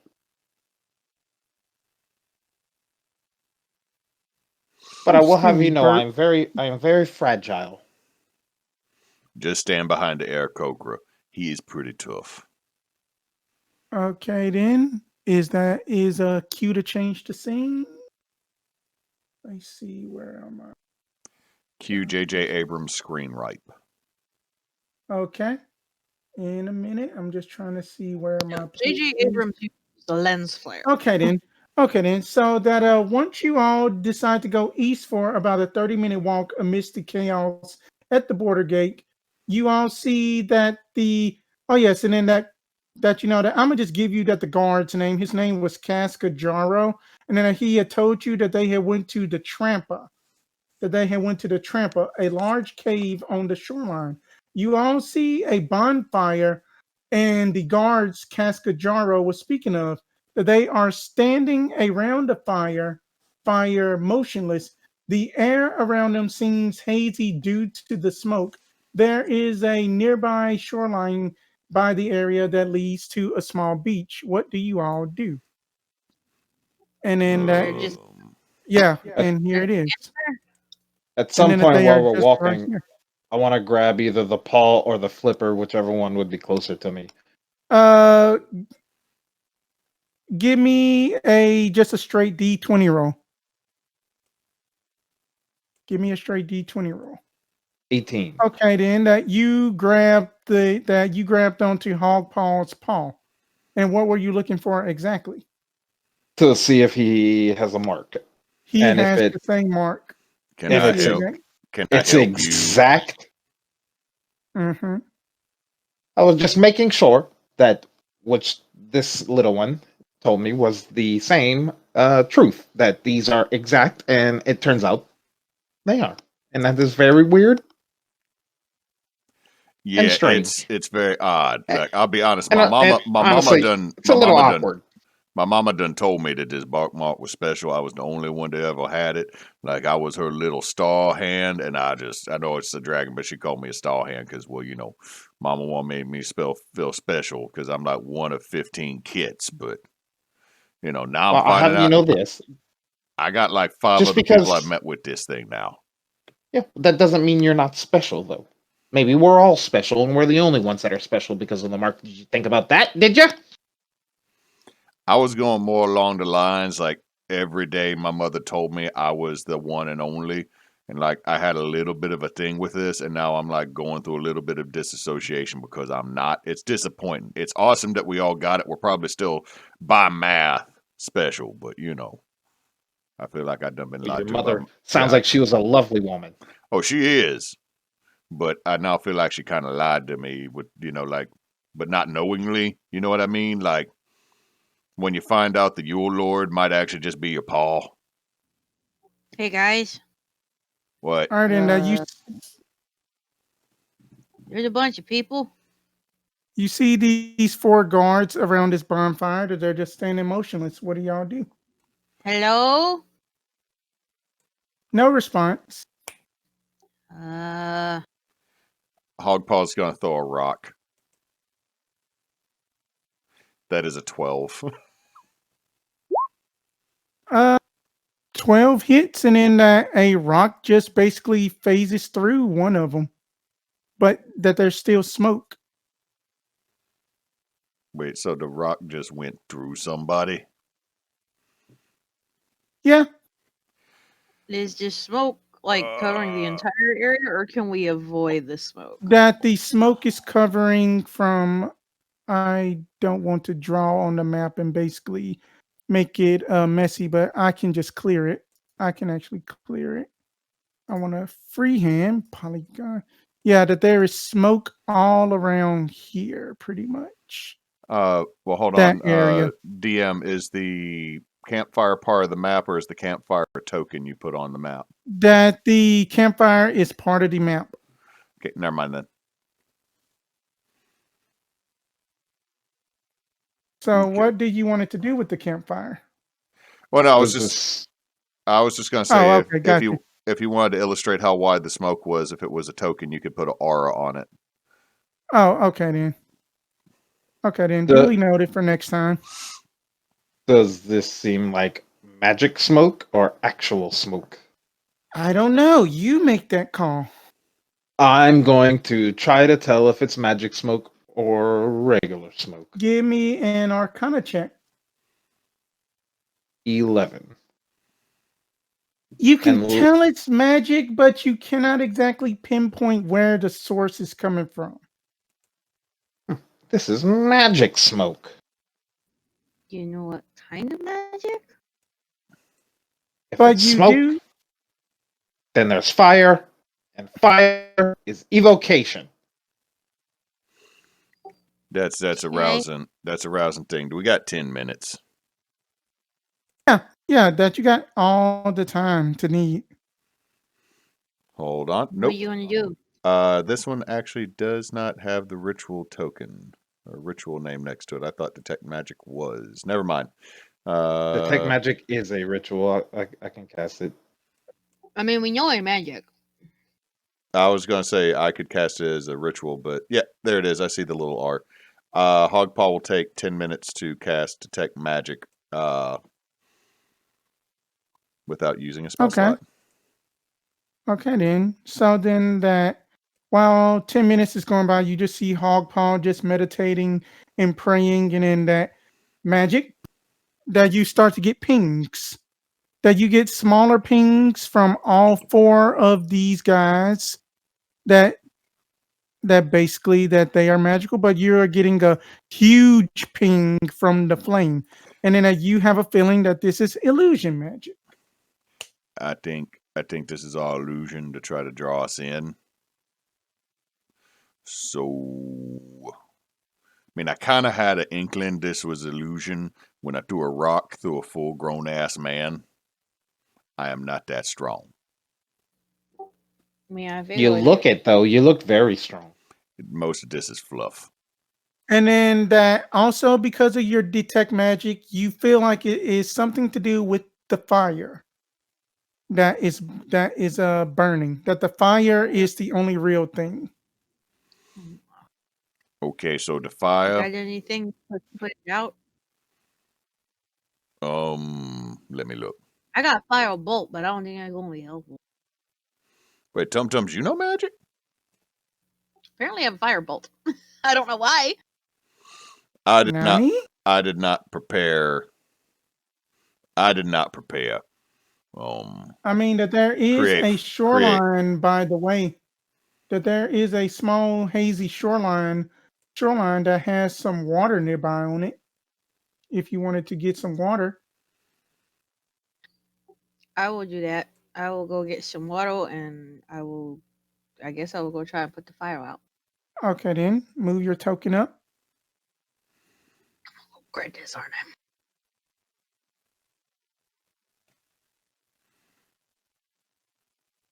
Okay then. So you are pouring water onto the fire?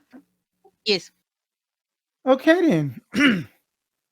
So once the illusion dissipates, you see the four guards slain about around the dual fire pit They have strange slashing marks across their chest.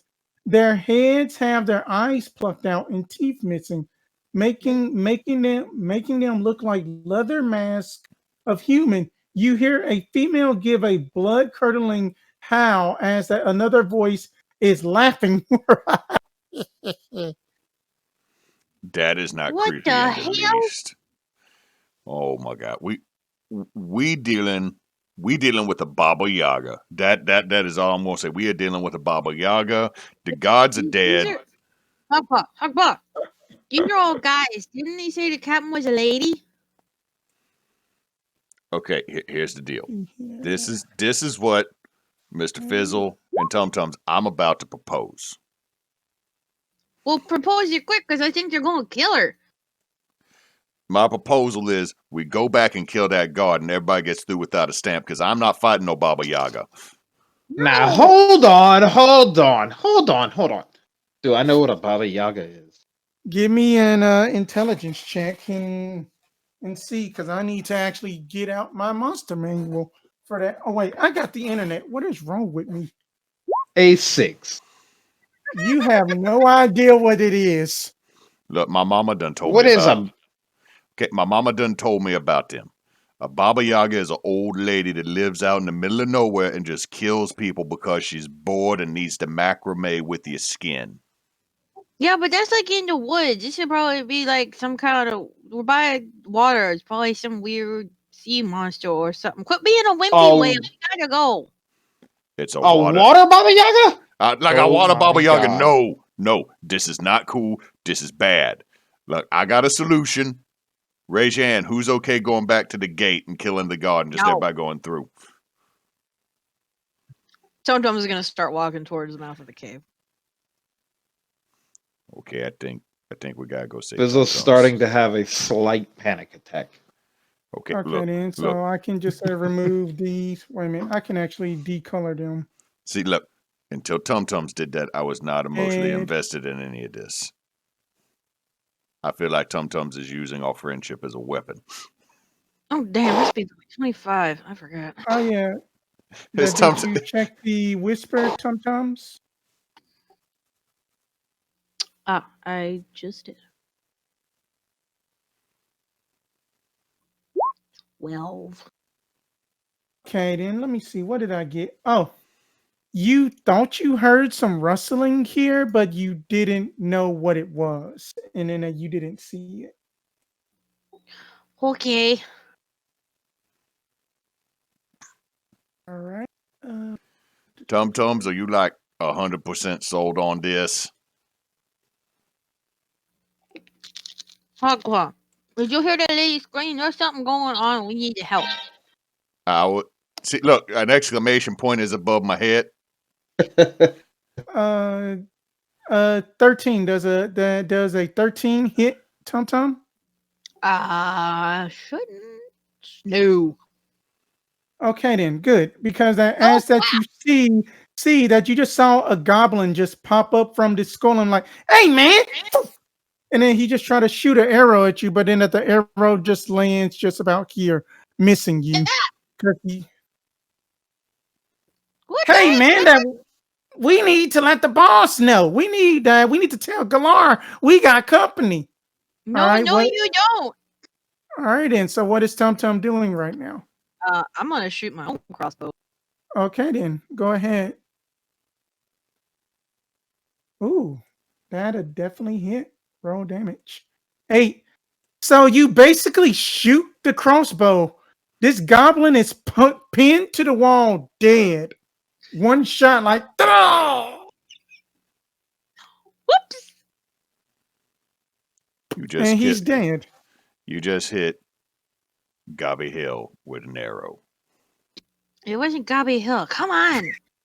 Gobby Hill. Oh God. Please don't get him started on the goblin pun names, please. But I'm not. And then you all just hear like a Wet buckets.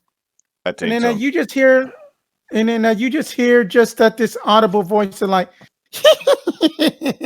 my pretties, that you're gonna be next as soon as I get done with this foolish guard captain. Oh, heck no. Did Mr. Fizzle? Did you hear that too? I'm sorry, son. What? Mr. Fizzle. Yes, of course I heard it. All right. Here's what we gonna do. You gonna hop on my back, TumTums going in. and I'm about to run really fast. Can you deal with that? Do it to back so you can catch up. Too late. We took too long. The TumTum's gone. That's what happened. Now hop on the back. We moving. I'm emotionally invested in the little bird. Can I move forward, DM? Yes. How far do you want to move forward? I'm going to move 5, 10, 15, 20. Yeah, I need 25. Okay then. Okay then. Give me a perception check versus a stealth. Damn. All right then. So wait a minute. I need to do an additional. I need to You're go gonna ahead. you're gonna have to bend down like an elephant for a human to get on it. For me, We doing this? Come on, or else you gonna be waddling in the sand. Come on. Hoggpaw is literally gonna like bend down as low as possible. and I'll try to jump up on his back. Also, I can't select my token. Oh, okay. Damn, 22 stealth. That's a mal roll. Shit. Let's see. Okay, Hoggpaw can select his, but roll 20. Behave. Behave. Why Roll20 can never sponsor us. Roll20 is the greatest thing ever. Please sponsor us. Totally, yeah. Okay. Now try to move your token. Can you move your token? Fizzle? Yes, Okay. yes, I can. Can Hoggpaw move his token? Yep. Okay, good deal. So move. So basically, just move where y'all are going to be right now. I'm actually going to use a Tabaxi ability to double my speed to 60 feet, but then I'll have to wait around. I know we're not in combat, but I'll have to wait. Right. I have to wait a couple seconds.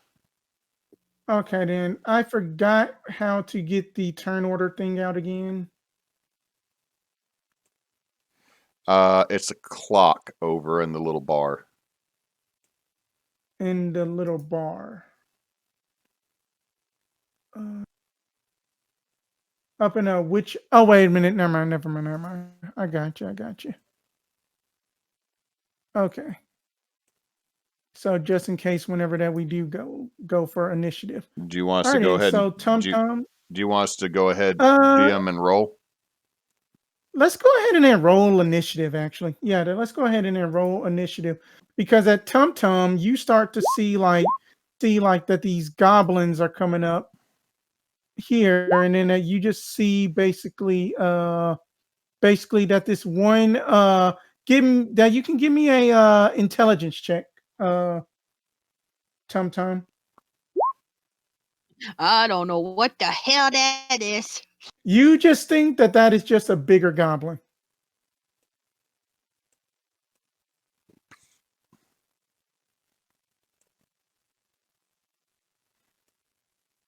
Okay, and I need goblin. I need your initiative. Okay, I am just going to just use the dex. Wait, where is your initiative? If you have the pre-generated bad guys DM, you'll see a little D20 next to their name on the NPC character sheet. Oh, okay then. I see it. Thank you. Okay then. So it's where is the goblins at? Oh wait. No, wait, that's Galore. I thought the goblins came up, but they didn't come up on the sheet. You need to click a token and roll. Oh, okay, gotcha. So that I would just do them twice. Oh, okay then. That I was okay then. I was doing it wrong. So let me let me redo these right quick. Okay, and Goblin.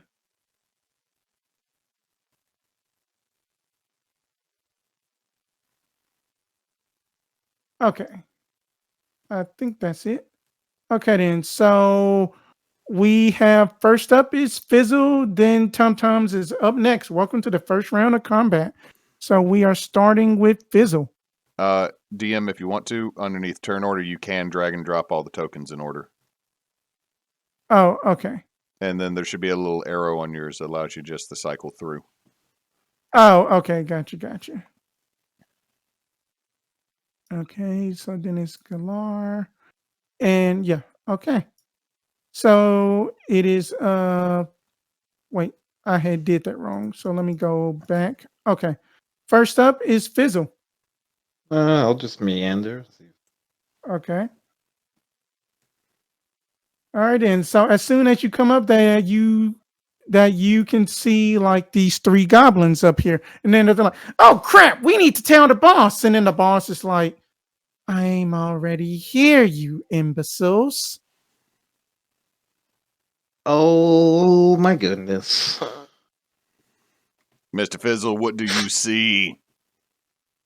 There's a lot of people here that are going to tattle on us. So, And then you see like one dead goblin is just stuck up to a crossbow bolt up through the neck on the wall of this cave. so what he'll do, I'm assuming I can see this one, Yeah. this one, and this one. Correct. Mm-hmm. Then he will shoot a scorching ray at each one of them. Okay. That'd be. Forgot to make Okay. it as an attack. So let's see, +5.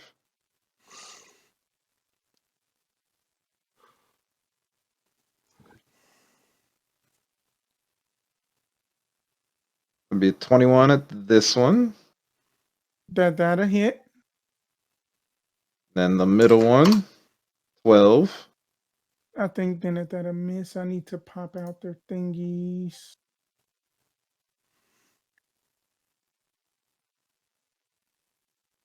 That the second one missed, and what was that third one? 23. Okay, then. So that these two got hit. This one did not. And then let me go ahead and then color code them. So that this one will be red. This guy can be blue. And this guy can be this guy could be green. Huey, Dewey, and Louie. Yep. And then wait a minute, sorry. And then that you can then we can call this guy Pinky. Okay. So red It's will Libby. take 7 damage. Okay. And pink will also take 7 damage. Okay. Let me see what do they got. Oh, that both of them essentially basically are just like burned to death. Bye-bye. And he goes bye-bye. I'm sorry, Mr. Hoggpaw, there is now 1. Well, that is actually a moderate relief to my person, but yay. Alrighty then. Alrighty then.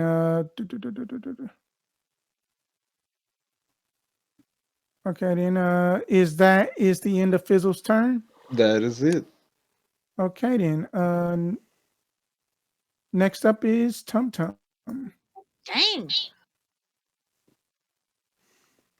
Does everything just smell like burning goblin right now? Peel. Burning goblin. These old bones can put in some work when I have to. I'm gonna go up here to Dewey up here. Okay. And I'm gonna attack with my Morning Star. Oh, okay. Oh, that definitely hits. 7. How do you basically kill this guy?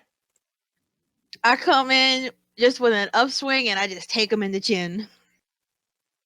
So that you basically Caddyshack golf swing this goblin, and then he just like, and then he is just like, hey, you just golf swing up at the chin to the point that where that the neck starts to break apart, and then the head just pops off, and then that the you just then that you just bludgeoned this guy to death. So he's gone. All right, then. So anything else that you want to do? I can't move, so nope, I'm good. All right, then. Next up is just that the unnamed bad guy, and then that she's going to be like, "Oh no, that we cannot have any of this." So let's see, what do I want to do? She is going to do 3 scorching rays, all of them at Oh no, you, TumTum. oh no. Let's see here. Spells. Okay, scorching ray. Okay, let me make sure that that came out right. Oof. Okay, that's the first one. That hits. Okay, By 1. okay. You take 6 fire Wait, I have fire resistance. because of the shield. That's correct. You take 3. That the second one? Oh. Nope. That one misses. And the last one. Nope. All right. Ow! That hurt. And she is going to move 1, 2, 3, 4, 5, 6, 6 feet back, and that'll be the end of her turn. All right. Next up is Hoggpaw. Oh, since to get Fizzle and Hoggpaw there, he had to use his feline agility to be all dashy bow. He cannot move this round, so You can move, you just can't double your movement again until you don't move. I thought it was I couldn't move the next turn. Let me double check. How does it read off? I have a shorthand version, which is just me Okay. saying I get 20 feet climb speed, I double my movement, but I don't think I could. I was under the impression I don't get to move my next turn because I double gummed my run speed. I think that Let's see. Feline agility. Your reflexes and agility allow you to move with the burst of speed. When you move on your turn in combat, you can double your speed until the end of the turn. Once you use this trait, you can't use it again until you move 0 feet on one of your turns. oh, So you okay. can still move, you just can't double your move until you Right. don't move. In that case, I'll move right there and then look at TumTums. You okay? Why do I smell burnt? Yeah, no, I'm fine. She kind of they threw some fire at me, but I'm good. And then, Just a sizzle. all righty then. Since then that I thought it was just going to be a singular action that instead of Fizzle, it's going to be this one goblin's turn left.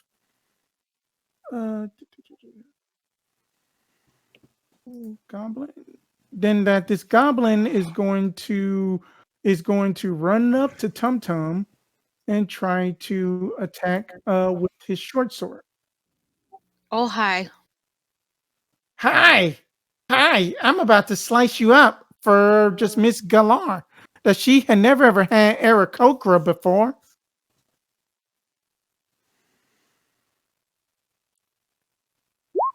No, And you're I- not. And then that the sword just basically bounces off the shield, and he just like. Actually, I'm going to He use sounds- that. I'm going to use Battle Master. I'm going to Okay. expend superiority die for what is post day. Is that how you say it? Yes, a riposte actually. Riposte, however you say it. Use your action to expend 1 superiority die to make a melee attack against the creature. If I hit, I add the Alrighty then. superiority die to the attack's damage roll. Ooh. Oh fuck! So you basically whiff the parry pretty much. TumTum just tries to do an awesome parry, but then that you just whiff it. But luckily that your armor basically protects you from taking damage. Yeah, And then like, he's just like, hit. and look at you trying to be cool. I had only seen my older brother do that once, and he failed. Yeah, your one-liner was kind of lame, man. I am lame. Yeah, you are. All right, and Fizzle is up next. That is the second round of combat. All right, he will go 5, 10, 5. Oh, what's that lady look like?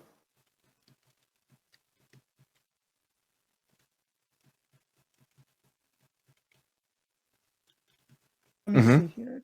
Do I got a description of her? Like just race wise, like oh, okay. Then that she looks like a larger goblin dressed up in mage robes. For free, you can give me that. You can give me a intelligence check to see what she is.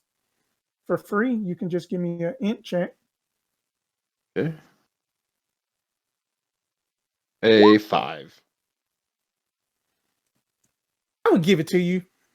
That you know that you have heard of these creatures as hobgoblins, but that this is an ugly one you have seen. That this is the first ugly one you have seen. Well, uglier than usual. She definitely looks more dangerous than the thing. Correct. She looks more dangerous than that the goblin. All right, then. So what are you going to do? We'll just go. Oh my. Okay. Well. As Fizzle vibrates with anxiety. Fire. He's gonna fire blast her. Or I'm Okay. sorry, fire bolt her. Okay. So 20 plus for 14. Ooh, that'd definitely hit. Armor AC is weak on her. Roll damage. That would be 8 fire damage. 8 fire damage. So basically, as that you basically hit her. Math is hard, guys. Yes, we had got it in. Math is hard. Okay. I know my math. So basically, that she just like, oh, you are so rude. And then that's very rude. Well, you hit my I friend cannot- with fire, so now I hit. Well, friend, you hit my companion with fire, so now I hit you with fire. Oh, just be warned, little one. All right, then. That's all what Fizzle can do? That's all his little old butt can do. All right, and TumTum, you are up. Okie dokie. Oh crap! How far away is she? Dang! That she is 45 feet away from the ship. 4, 5, 6, 7, 8, 9. Yep, 45 feet away. Ah, But do you still have a little goblin up in front of you?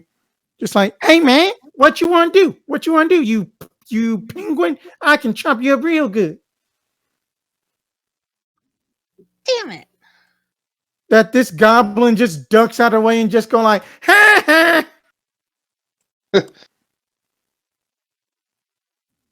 Oh, you're not worth an action sword, you little asshole.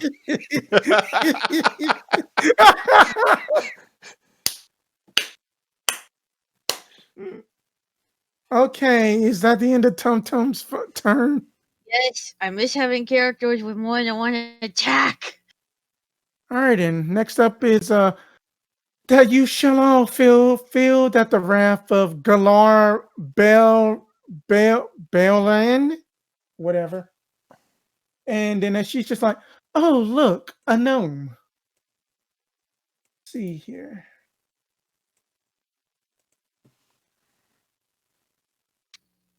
Got All something right, against no lady? that I am going to need Fizzle to make a what is this? A wisdom save, please. DC 14. Question: Does I'm gonna use gnome cunning and get advantage on it? Okay. 18. That she is just like, she tries to basically hold the spell, but then what is your snappy combat as that she is trying to instill this fear into you, but then you just shake it off. What do you say to shake it off? It says, "Oh yes, I am a gnome. Fizzle Mana Storm. That's it." Uh, all right, and then that she is going to move her, and then that she is going to move a little bit back more, and then that'll be the end of her turn. Next up is Hoggpaw. Good save, by the way. Thank you.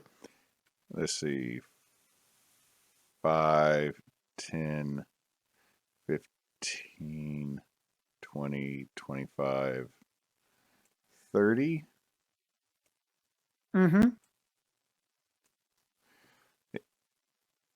Oh, who dat? I'm a little I late don't to the know. party. She knows magic, She knows magic. and she mentioned someone named Balanor. Or I couldn't really hear her. My hearing's not super great. Hoggpaw. Then you also hear just like, oh, thank the heavens, help, help. She's been, and then you just, I would just give this to you for free. That on this table that you see like discarded, like armor just torn to shreds and stuff. But you cannot discern where the help is coming from yet. Bad guy. Certainly seems to be. Oh yeah. All right. Bonus action, spiritual weapon right next to her. Okay. We don't have a token for that, but I can find something until we get one. So we are just going to use we are just going to use this as a spiritual weapon. Just pretend that this is a spiritual weapon. Even though that's a little halfling, that is your spiritual weapon. Okay. A massive bladed stave appears, and Hoggpaw is just gonna be like, "Yo," and make it fly to see if it can stab her. Okay. Make an attack. 17. Oh yeah, it definitely hits. It definitely hits. That is 3 3 force damage. And then for my action, I am going to Rhea. Let's see. Hold on a second.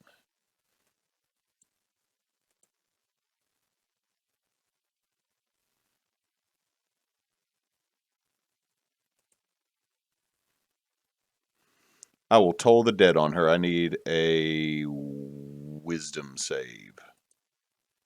Okay. Just reading something. Wisdom save. 19. Yeah, that'll do it. That'll And then do it. she's just like, silly cat. Cat, that you see I'm surrounded by dead things. I'm used to this. And that was her snappy combat. See, I feel like Hoggpaw's told it is actually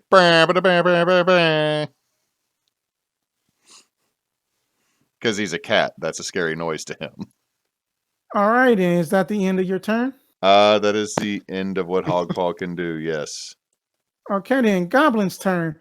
That this goblin is going to be like, "Hey, yo, penguin! Guess what? Ha!" And he's going to try to stab at you again.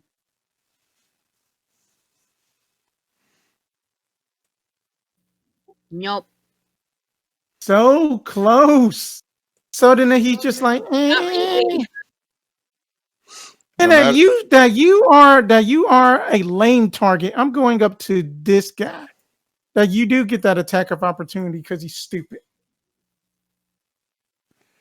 Okay. Actually, I would manage to get TumTums and the goblin in panel. Oh, that definitely hits. Roll damage. So as that you just see him just like taunt you and just walk away. Explain to me Oh, wait a minute. Oh, wait a minute. I had already gave you one. So as that you are basically just like walking, you just see this goblin tries to go after Fizzle, and then you just basically just like use your morning star as just like Back of the knee. like at that the back of the knee, but you actually take off the entire leg and just make his body go skittering. Just make his body just go skittering over here while Now he who's just your crumpled target? dead. TumTums Pebblepincher now, the cutest thing that will ever take out your kneecaps, and don't forget it down in the hills. Damn. Okay. That got intense. I just Okay then. there's just a You goblin can sliding. always think of it, damn it. That this is the third round of combat, and we got Fizzle. As that goblin was running at him, he completely panicked. Okay. And when it came to his turn, he used as a bonus action Misty Step Okay. to teleport 30 feet. Okay. 15, 30. And Okay. just with a like, oh. It probably smells a little Okay. bit like sulfur because he probably pooped himself a little bit too. And then just before that you go, that this room that you see that there's beds here, that there's piles of bones of you think of some humanoid remains. Another one that it is a chain, and then at a whip, a brain is on this table, and then you give me a free perception check.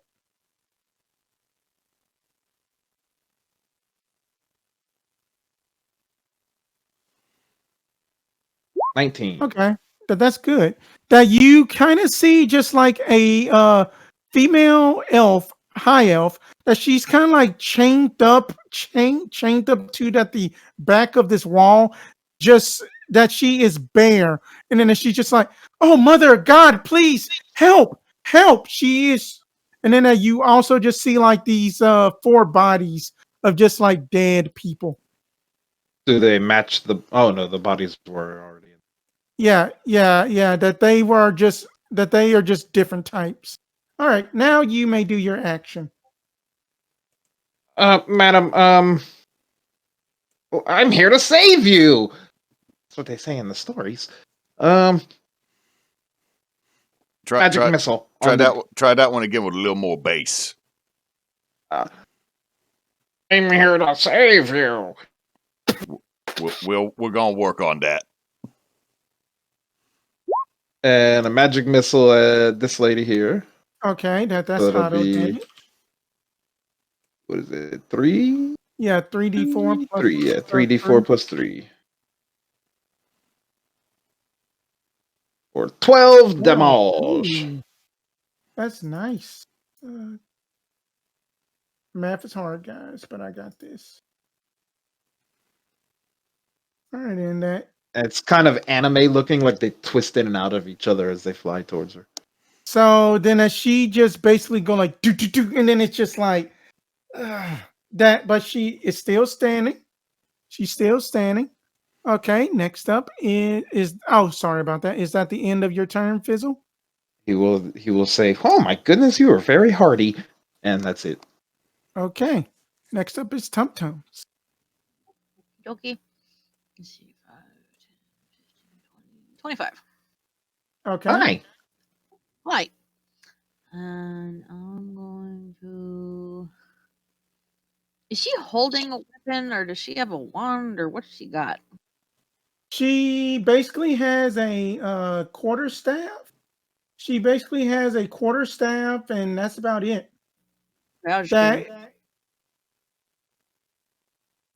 Just want to make sure she have anything like glowy that she was using. That there is like a glowing orb on top of the quarterstaff, but that's just it. Just a staff with just a glowy rock on it. Okay. I'm gonna use my crossbow because I'm too far away to do anything else. Okay. I forgot I have a whip.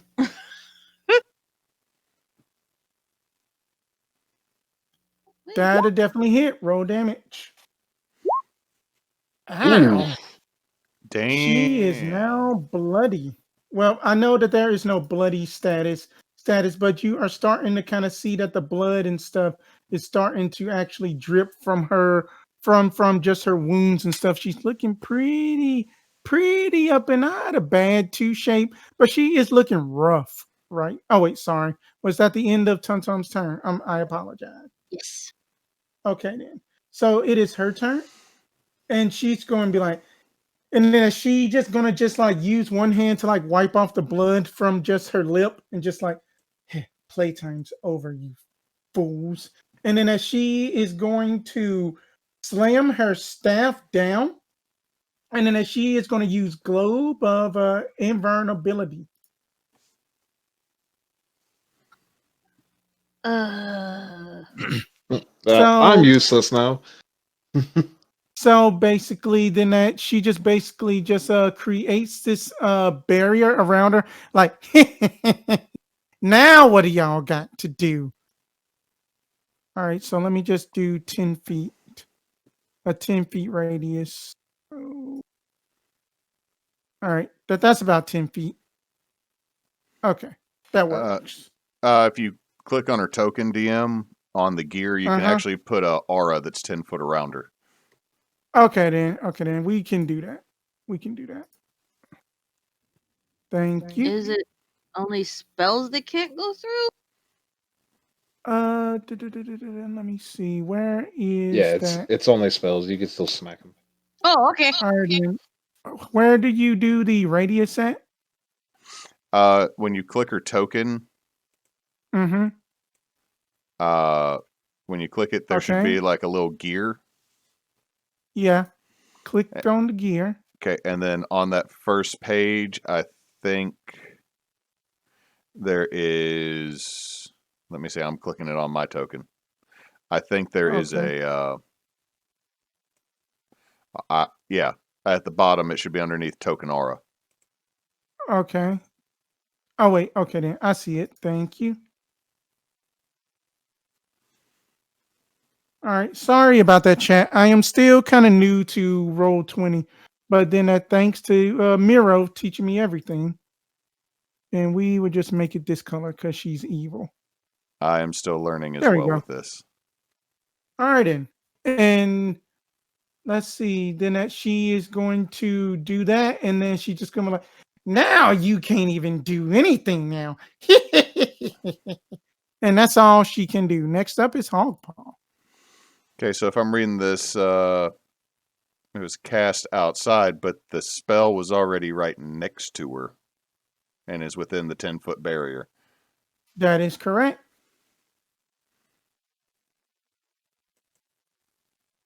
Let me... 19. That'll hit. Roll damage. That'll hit. Yeah, so Hoggpaw is going to go 5, 10, 15, 20, 25, 30 and get right there. And just have the spiritual weapon stab her again. Okay, sure. Damage is damage. Does it stop her from laughing when that happens? Oh, wait a minute. That I also need to make a concentration check because this is concentration. So let me make this concentration check first.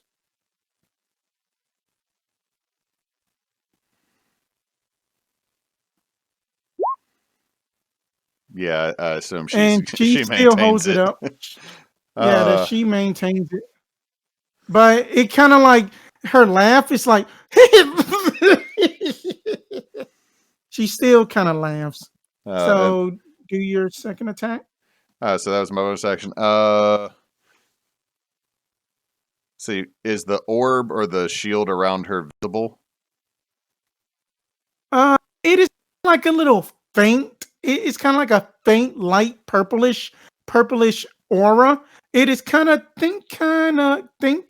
like a bubble shield from Halo in a sense. Okay, Hoggpaw's going to see that and just fling his mace at her.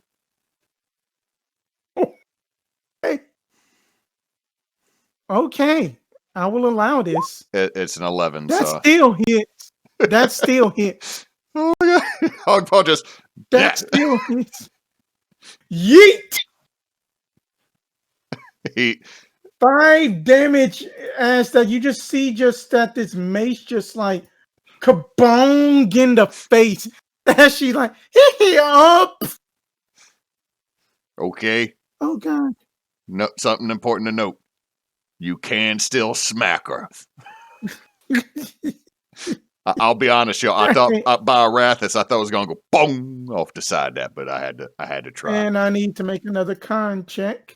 Yeah, she's still maintaining, even after being hit upside the head with a mace. All right, is that the end of Hoggpaw's turn? That is all that Hoggpaw can do. All right, and Fizzle, you are up.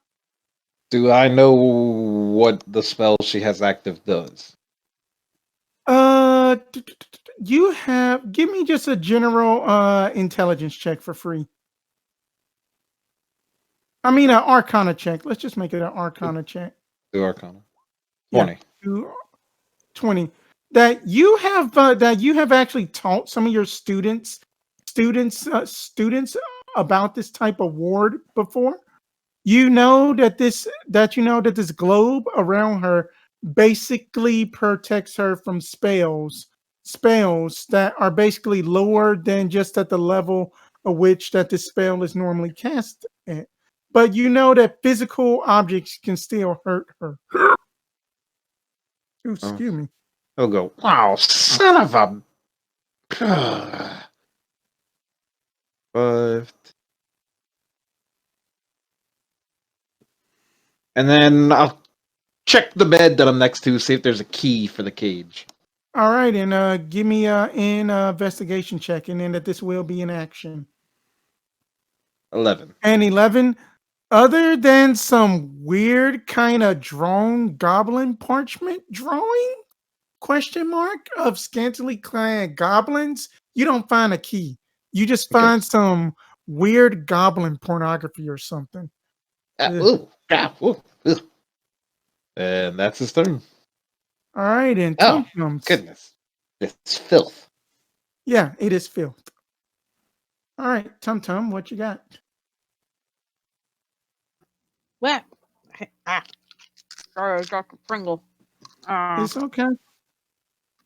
Let's see. 95. I'm trying to shoot my crossbow at her. No, I'm not. No, garbage. I didn't mean to. Unfortunately, that misses, and then as she's just like, "Oh, thank heavens!" No, I can read your next tone, right? Please, all right, and please tell me what you're gonna do. Please tell me every time TumTums is moving, we just hear smack, slap, smack, smack, smack, slap of just little It's penguin like- feet on the stone. And this is on the little.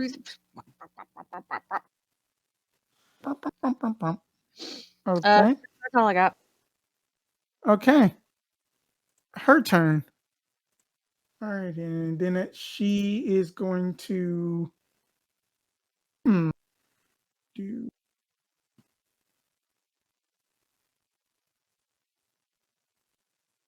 See right quick.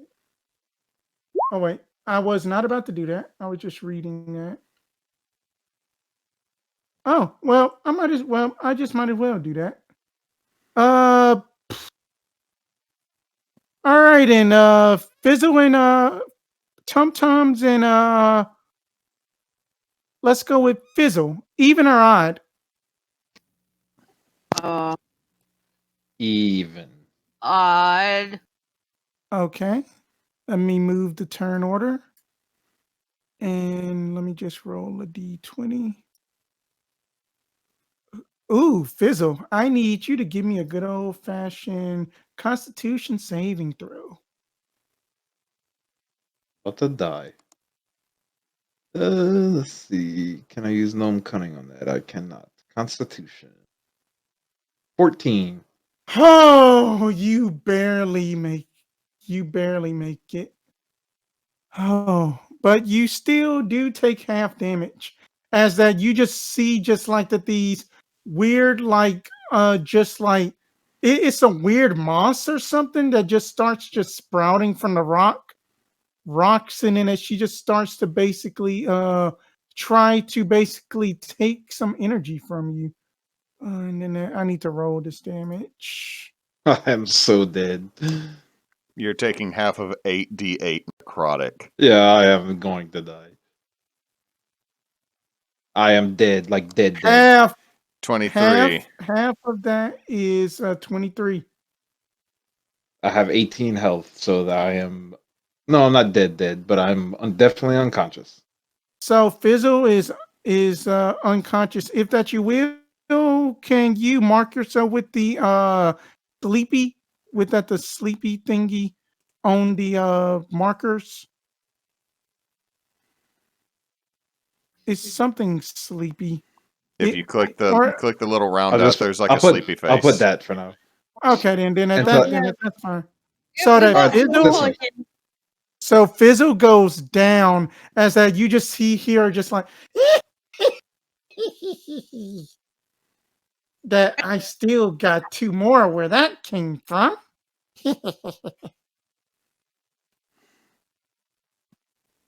And that is her turn. Nat 20 on the spiritual weapon against her. Oh, double the damage. Double damage.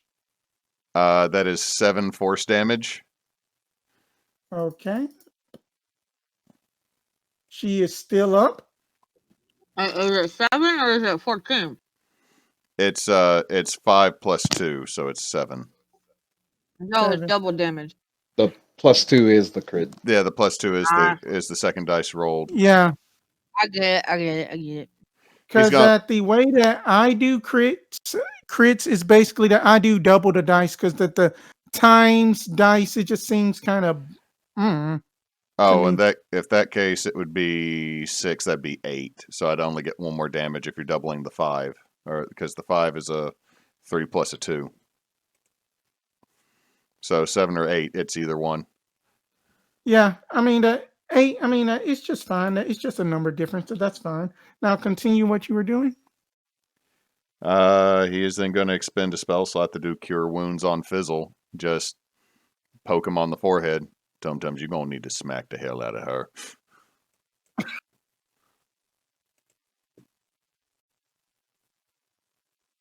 And Fizzle gets Okay, 7 HP back to Fizzle. And She has to make a Fizzle, concentration check. oh yeah, that's right. Thank you. Yeah, she is just knocking these out of the park. She's just knocking these out of the park.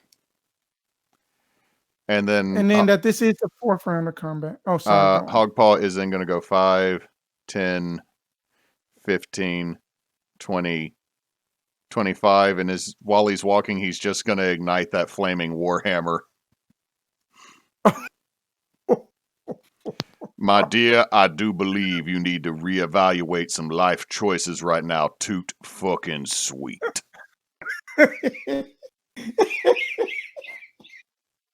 Because I'm about to hammer a point home with you. We shall see, my pretty. All right, and is that the end of your turn? That would be the end of the end of Hoggpaw's turn. Okay, then 4th round of combat. Fizzle, you basically breathe the life of fresh air from just a kitty cat poke on the forehead. I will stand up. Okay, half movement. Now, is this 10 or 15? Because my movement is 25. I would go with let's just go with 15 for now because you're still kind of injured. But then I'll go 5, 10, 15, and try to hide behind the. All right, then stealth check.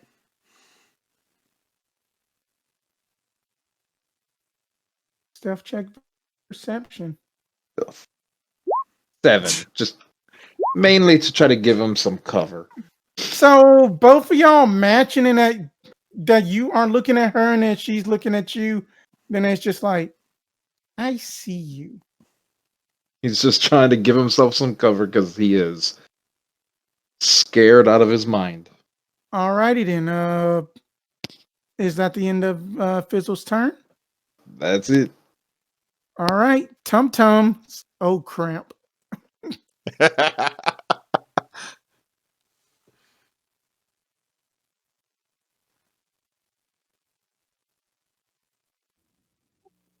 Sorry, my thing was being slow.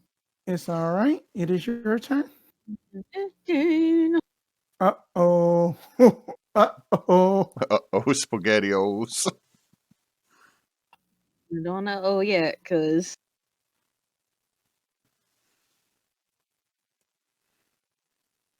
That a hit. aha.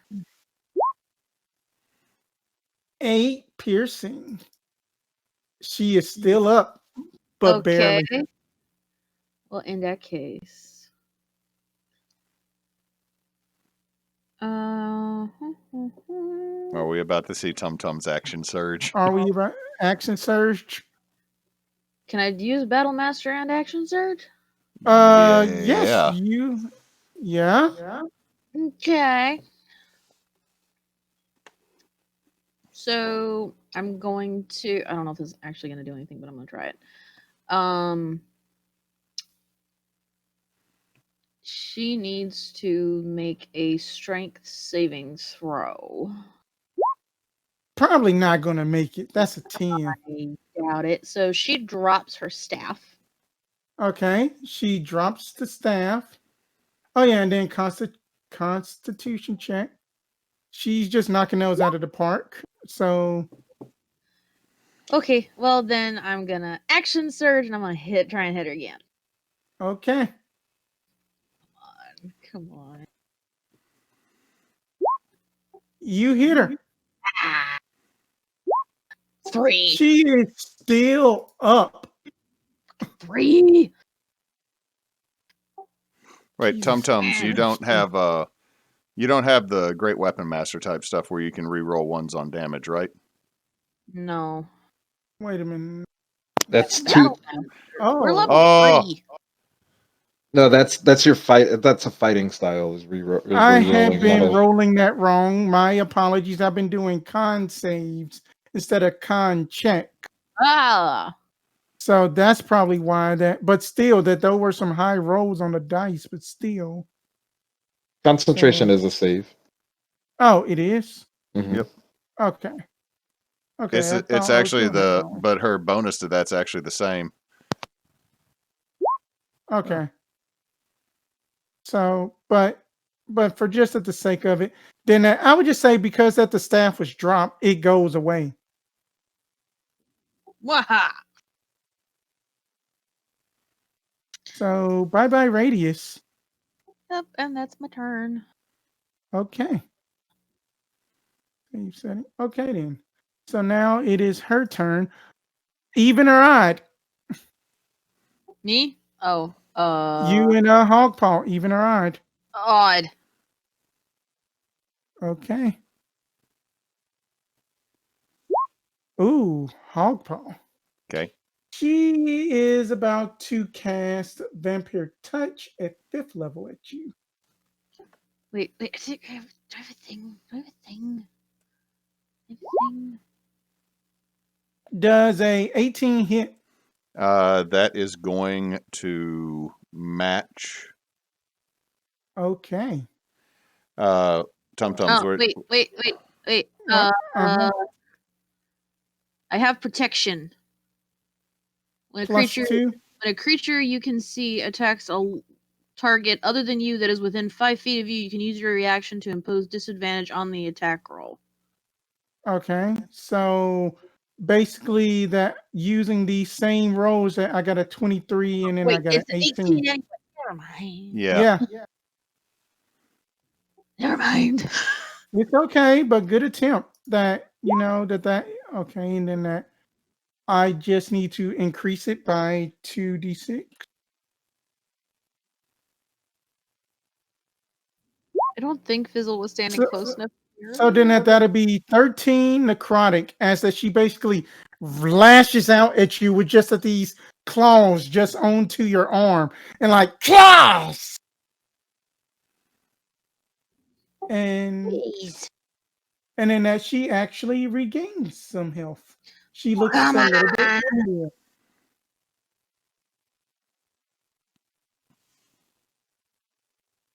All right, and then that'll be the end of her turn. And so she got about 6, 7 back. Spiritual weapon. Wait, is spirit? Wait a minute. Is the spiritual weapon a concentration too? No. Nope. Okay. 13. Okay, good deal. That'll hit.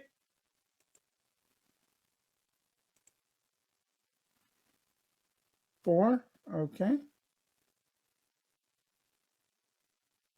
She is still up.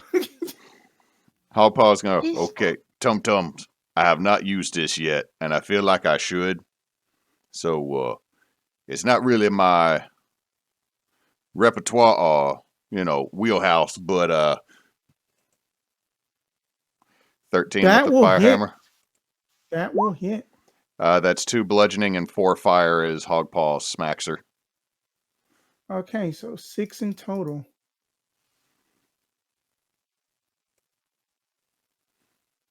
And he is then going to walk around behind her so that she is between him and TumTums.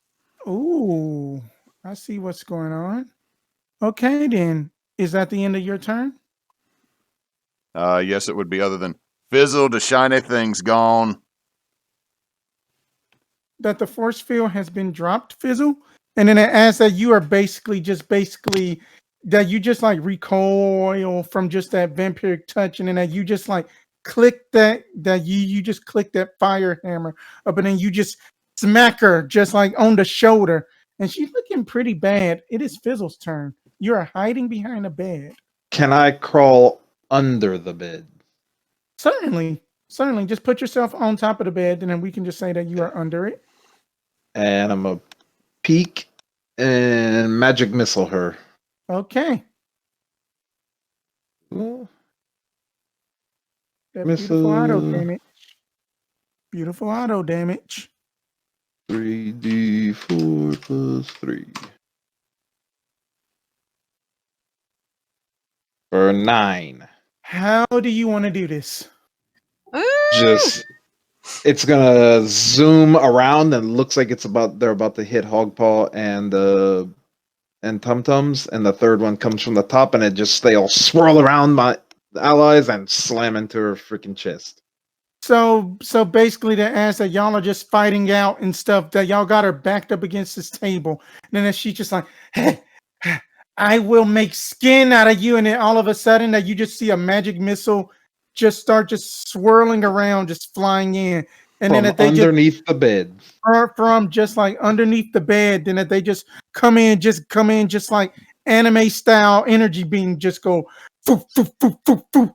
And then that her body just kind of goes limp across the table, knocking over the sickle, the book, and the brain, as she is just dead. And we are officially out of combat. I was not wrong. Does she need to reconsider some life decisions? Oh, you got shot. Congratulations, you guys. I'm glad I made that save, or I would be dead. Like dead. All right, so we are out of combat. Mr. Hoggpaw, thank you very much.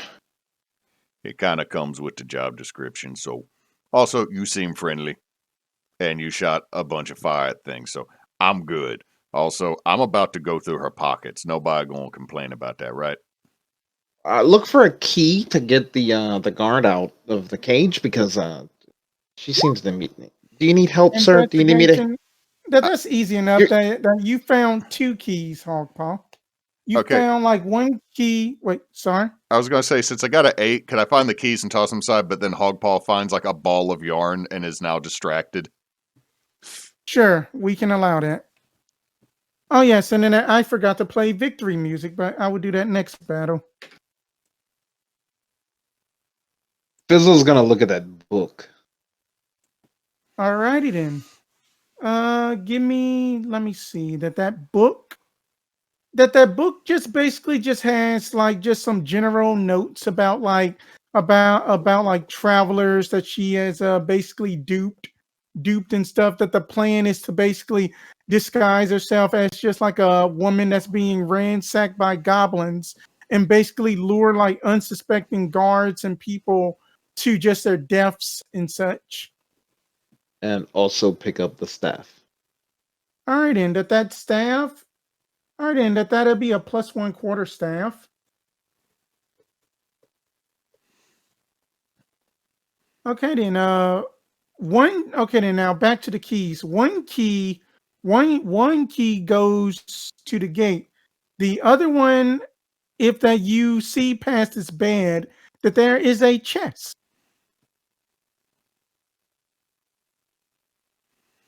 Is there nothing's left on the table, is there?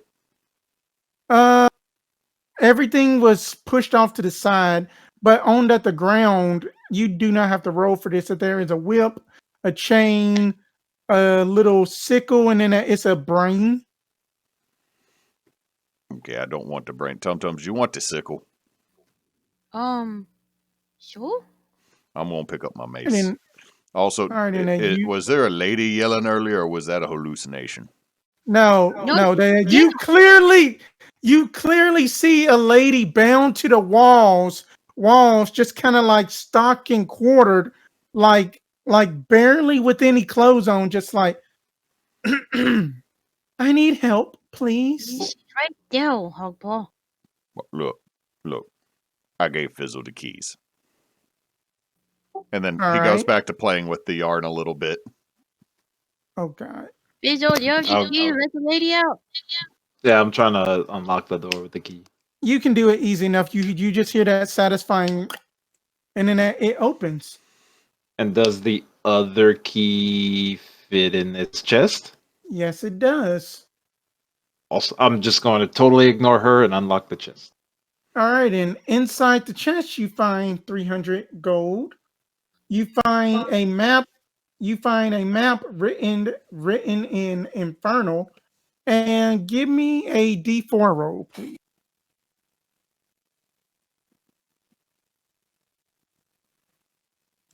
1. 1. Can you give me a percentile roll?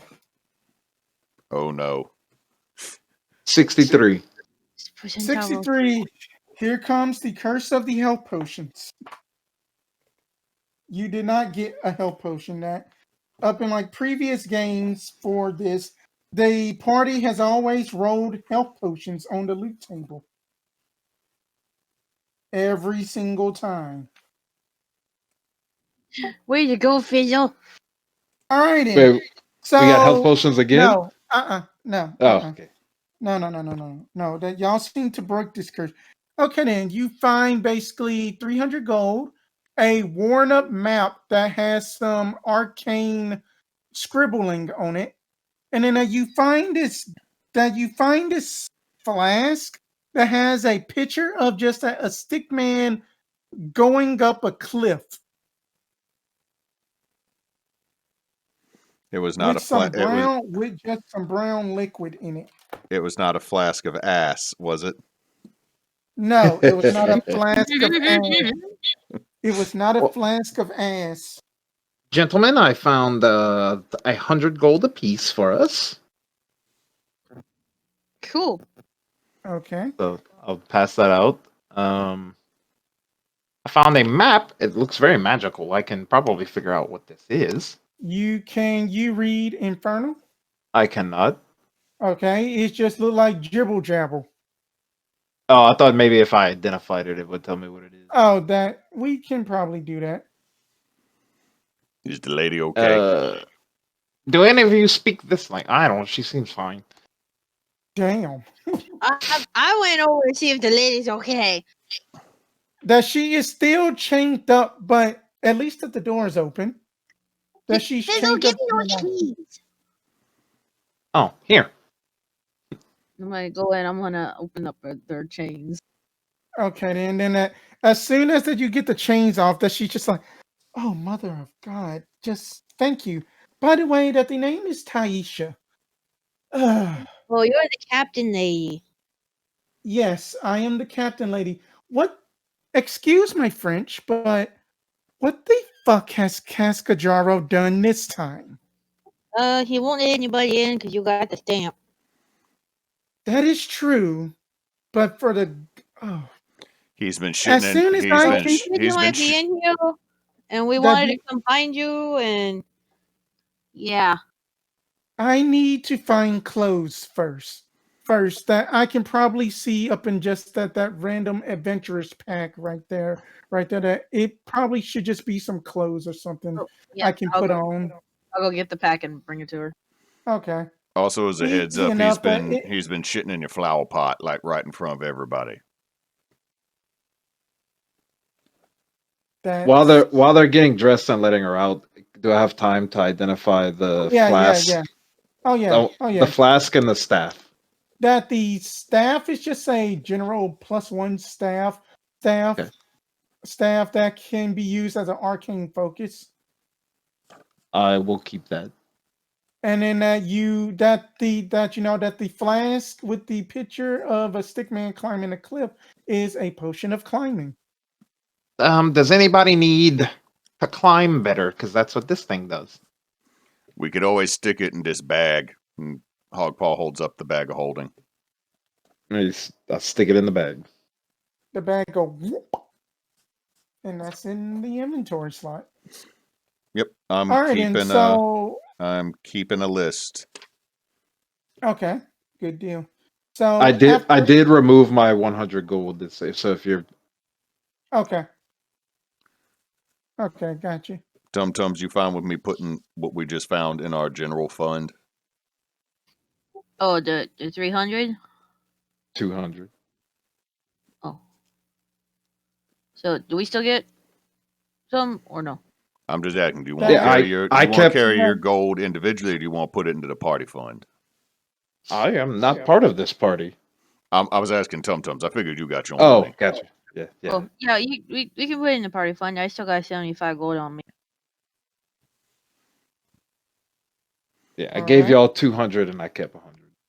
All right, so after that, she kind of dresses up in just some traveling adventurous clothes, and then that she finds her trusty broadsword, just like, oh, I tell you that there was more goblins, but I see that you all dispatched them well enough. Now, if that you will excuse me, I need to go give a lashing out to a certain rotund guard. Oh, I ain't missing that. We go on with you. Plus, it's the same way. We got to go anyway. Likewise. So basically, that I am just going to leave the scene here. So basically, that as soon as that you guys just basically make it back, make it back out, that her after that she basically like turns that her expression goes from like relieved to very pissed off and stern, as that that the line just went from like 40 to 100 people. And then she's just like, I ought to have you court-martialed for acting like an idiotic buffoon. I am terribly sorry, my citizens, that this lowly guard thinks that he is in control just because he gets to stamp papers. This is my watch station, and frankly, you can all go without the stamping process for the time being. But we can go have- first, right? In just a moment, we have bigger issues to address. And then that as soon as she gives that, travelers just start going through the gates. And then as she just addresses Cascajaro and just says like, Cascajaro, carry your sorry ass on foot as punishment back to Trirane and give my reports to Falar Death. It appears Stef van Kracus is making moves into our democracy a bit heavier now. As you find folks, you have saved my life. May Pelor guide you as you all are in my debt. You may rest here a bit before your travels. Okay, that's good. I saw that, Fizzle. Yeah, And I gave you the map as well, Hoggpaw. I put Okay. it into the bag of holding inventory. All of you to give perception checks. Oh, well, I'm off brand now. I rolled a 23. You're off brand. What is this? Ooh. Oh, I've been rolling like below a 5 whenever I've rolled perception with Hoggpaw. You would have rolled a natural 20 if you had been at advantage or disadvantage, Fizzle. okay then. Yeah. So as basically that you all as that you all are like laughing at Cascajaro walking his sorry ass back to Trirane on foot. You all three of you notice three silver gray cowed figures are watching you from afar. One of them has an owl mask, the other has a cardinal mask, and the last one has a robin mask. They aren't moving but are watching from the woods. That they walk off as soon as you are looking at them. That What wasn't was creepy. that? That was creepy. That was creepy. I was going to say it's not creepy in the least, but that would be a lie. That was weird. What was that all about? It was an owl, a robin, and a cardinal. Yes, that those are the three masks. Oh no, it's the Birda Yaga.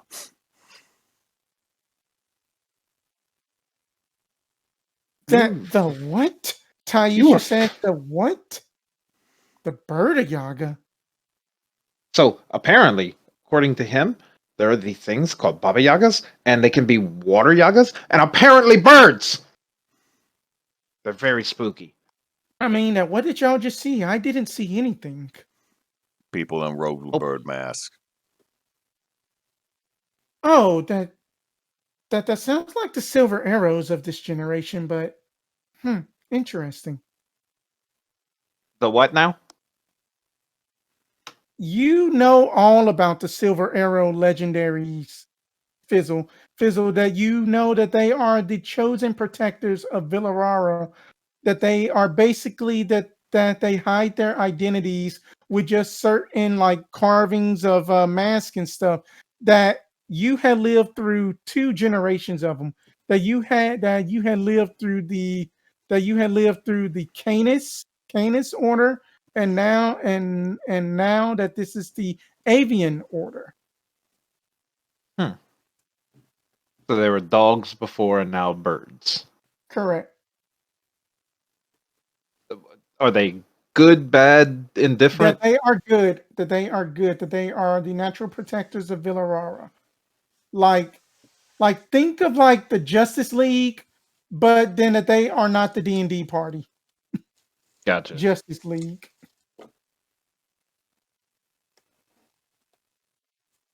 I explained to them what that is. Oh, Okay. so they're okay then. I Like we're not gonna suppose. have people in board mass, swooping down on us in the night trying to peck at us. Well, not me. I don't know what you guys do. Hoggpaw, that you clearly remember Ronnie is telling you about one of them that has saved y'all from Citric, that one of them was wearing the same garb, but Ronnie did not see the face of it. Moment of silence for Wani. Oh yes. Okay, that's done. As for what we do, Fizzle, what you saw back there, that's pretty much what we do. Yeah, unfortunately, like I went down to the city to see a play, and then this Well, is we what are it's been. starting a guild, though. We are building a guild. We may have hired the most competent chef and incompetent waitress that we ever could, though. Damn, Question. demoted her already. That you just hear just some wailing like "Wah!" somewhere. I do have a question. Now, you saw that lady basically killed me. Yeah, Eh. the more you go out and do stuff, the better you're going to get at that not happening. And well, Master Hogpaw here, made me not do the death. Yeah, he's pretty good at making sure you don't do the death. I can heal myself, but not anybody else. Now, here, second thing, we have these things on our hands, right? Yup. And he makes me not do the death.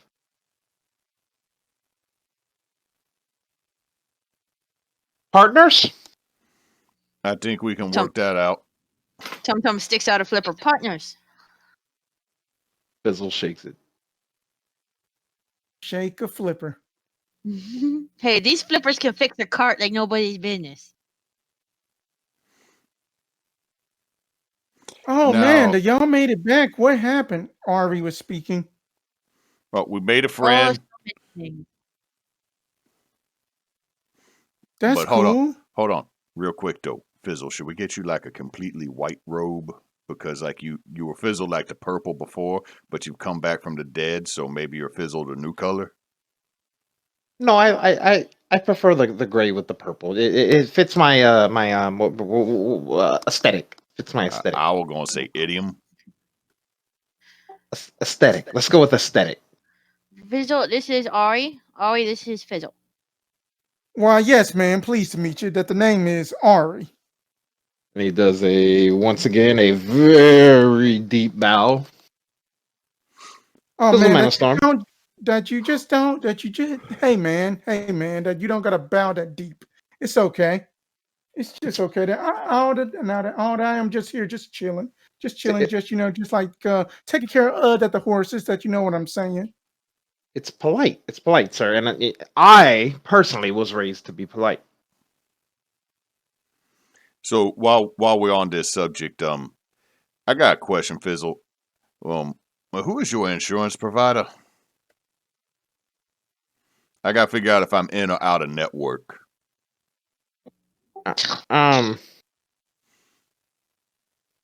Insurance? You are now. Okay, I'm definitely in network. Then also, I have to apologize for anyone watching the stream. I keep accidentally putting part of my character sheet over to the edge, and it pops up in our dice rolls. Fine. I fixed it. Well, then, do y'all all want to have some elven granola and then some elven tea before that your journey? Then that Taisha comes back up in just a very clean plate armor, like looking more official with just her little stamp booklet and then her little beret, actually. TumTums, were you expecting a beret to be part of this vestment? No, but it's kind of stylish. It is. I mean, the elven granola is at the best in Uno Nebula. I mean, I get it always shipped from home directly. That's where I'm from. Why, yes, I have heard good things about a certain wizard. Fizzle Manastorm? Exactly. Yeah. I'm sorry, I was hoping Spencer would say no. Stroke the wizard. No, absolutely not. Who the hell is that? I think my compatriots and I. Sorry, what was that? Stroke the wizard's ego. That's usually what happens. I think my compatriots and I might have a minute, but we do have to be on the road pretty quickly. I wouldn't mind spending a night. He does kind of need to chill out for a little while. Okay. Why, yes, of course. I mean, you can just basically just spend a night here and just, that we just have extra beds now because that Cascajaro and then that you can just please forgive me for doing this impression of him. It's just so terrible. I even hate it myself. Just like, I need all the beds because I'm too fat and big to basically lie down and sleep. Yeah, that just comes off of the tongue just so nastily. So yeah, so then y'all can take the 3 beds. I will make sure to use prestidigitation because I kind of sort of know that. And then just basically clean those beds.